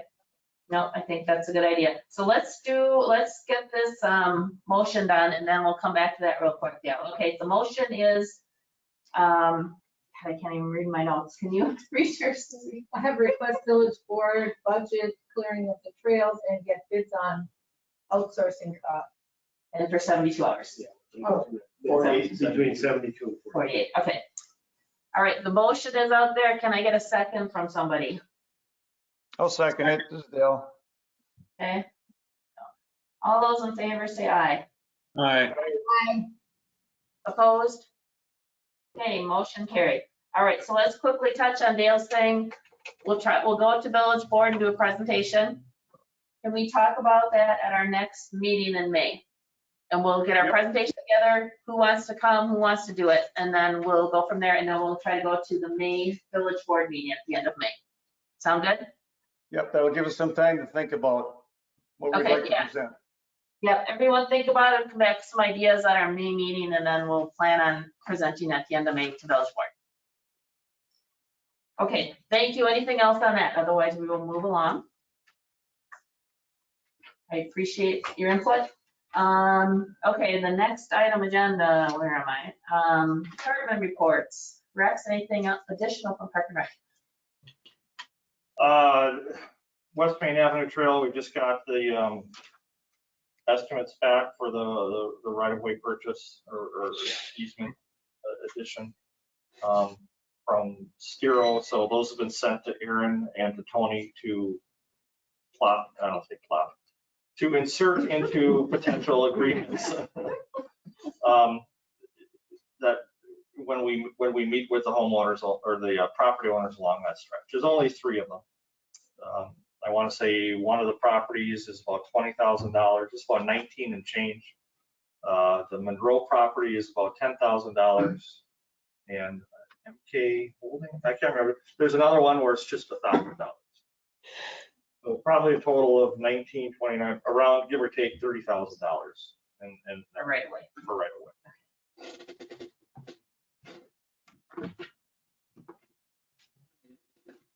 Anything else, Rex?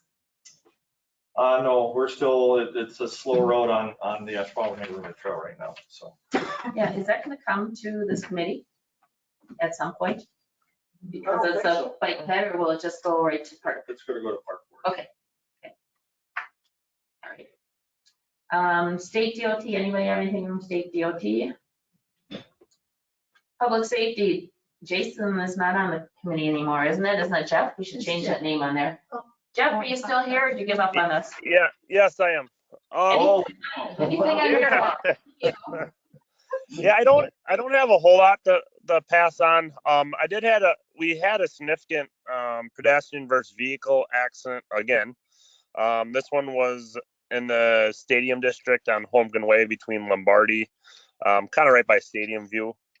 I've had quite a few public safety officers come to me and just voice their concern with the amount of lighting.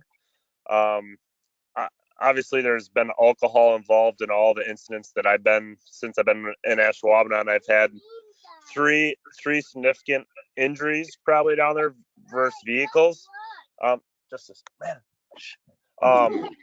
Yeah, sorry, I got my kids here. Yep. So it was three significant injuries for sure. And I'm thinking the cause possibly is obviously alcohol, but I'm wondering if a little bit more lighting would help in that area at night. There's quite a few lights. It just doesn't seem like they're very bright. And I'm just wondering if I'm talking to the right committee or I got to go a different avenue through WPS or where I'd have to go with that. So. What area was it? You said between Lombardi and what street? Yeah. Yep. So obviously with the rush center and everything, there's going to be a lot of traffic all the way in that area. So the area that I'm talking about is pretty much Lombardi all the way down to like Mike McCarthy in that area. There's a lot of pedestrian traffic crossing there. And again, both the pedestrians are intoxicated, and I have to believe probably some of the drivers are, because we've had hit and runs where people aren't staying at all with those. The one most recent was quite significant injuries to the person. It's just a matter that they landed correctly and away from the vehicle, that they weren't killed. I'm just fearful that there is going to be a pedestrian fatality in that area. To be honest, just with how many people there is, I'm working nights and working that area. And the only thing I can think of is either slowing the speed or just getting more lights in the area so the people that are driving the vehicles can see the pedestrians a little bit easier. I guess that's my opinion on that. So, are they getting hit in crosswalks or are they doing mid-street crossings? No, there's not going to be a whole lot of people following the rules on that. And we're just kind of outnumbered in that general area. So they're just going across the street. What they're doing is crossing from Stadium View to Anduzzi. Those are the two most popular bars. And I know the bar is going to be putting on a huge addition as well. And then with the Rush Center, this one was during a Gamblers game. So people are intoxicated and going over to that area. So I guess that was the concern for it. I'm going to jump in and go one step further. I think we need the lighting from Cormier all the way down to Lombardi, because I had a friend complain about the lighting by the baseball stadium, that at night it's very light. It's not that dark. I mean, the lighting isn't very good there either. And she was afraid there'd be some kind of car accident there sometime because people cross the streets at the end of the game also. So if we're going to consider it, let's go from Cormier all the way to Lombardi. Yeah, no, I would agree. And I did forget about the baseball stadium. And that's exactly the same thing, is that as we have more and more events there, when COVID kind of lets up, hopefully, that's gonna be a great concern as well. And with parking down there, people are crossing the streets, and we'd love them to use the crosswalks, but that's usually not the case. So I guess the only way I can see reducing the liability, or not the liability, but the pedestrian issues, would be lighting it up a little more. I guess that's all I got. I know, Jeff, this came up when Jason was on the committee still, like maybe last fall, same issue. And Doug there were a lot of lights out at that time, so he did check those and get those going. But there is an availability to change them over to LED, which should provide a much whiter light. Like if you look at the intersections, a lot of times the lights over the intersections are LED, and you can see how much brighter it is there. So Doug was going to work with WPS and see if he could start changing all those out and start in that area, because that's where we have a lot of issues, and go with LED. So he is aware of it. I haven't checked with him recently, and maybe you guys could check with him and see where he's at on that, because I agree, it's really dark up there, and it's dark on that other end too, with those yellowish kind of lights. You just can't see very well. And then you add alcohol to it, and it just is not a pretty picture. So we'll check on it, Jeff. Maybe I'll have Doug or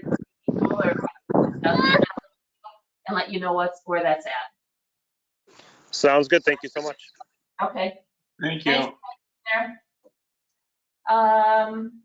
Let's see, Ashwaubenon schools, any luck with finding a rep or not yet? Okay, so we'll keep that on there, keep working on that. Natalie was not able to make it today, but she said she has an update. And Kyle, please weigh in on this if you would like. Wello is launching a Yield to Your Neighbor campaign starting the first week of May. The goal is to encourage all road users to yield to one another, reducing crashes and injuries while improving the sense of community. If you would like to be an ambassador for this countywide program, there's a form you can fill out and get a Yield to Your Neighbor t-shirt. And then they're looking at partnerships with Ashwaubenon throughout the campaign.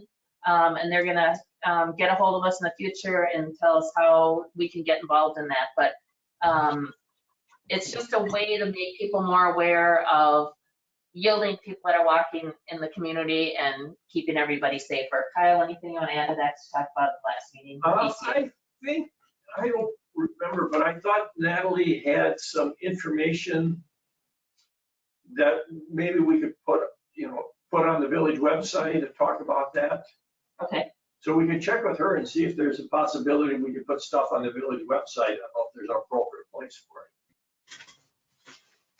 Just a link to I know that what the laws are and. Yeah, Ashwaubenon has been involved with the Yield to Your Neighbor campaign for a few years, and they've done like a crosswalk sting with it up by Lambeau Field. So I would assume that maybe the public safety department will get involved in that in the future. So I'll talk to Natalie if you guys would like me to, and I'll just ask her if she has any other additional information to send out and any more information. But that's just informational from Wello and countywide type thing. Any other public comments on biking and walking in the community?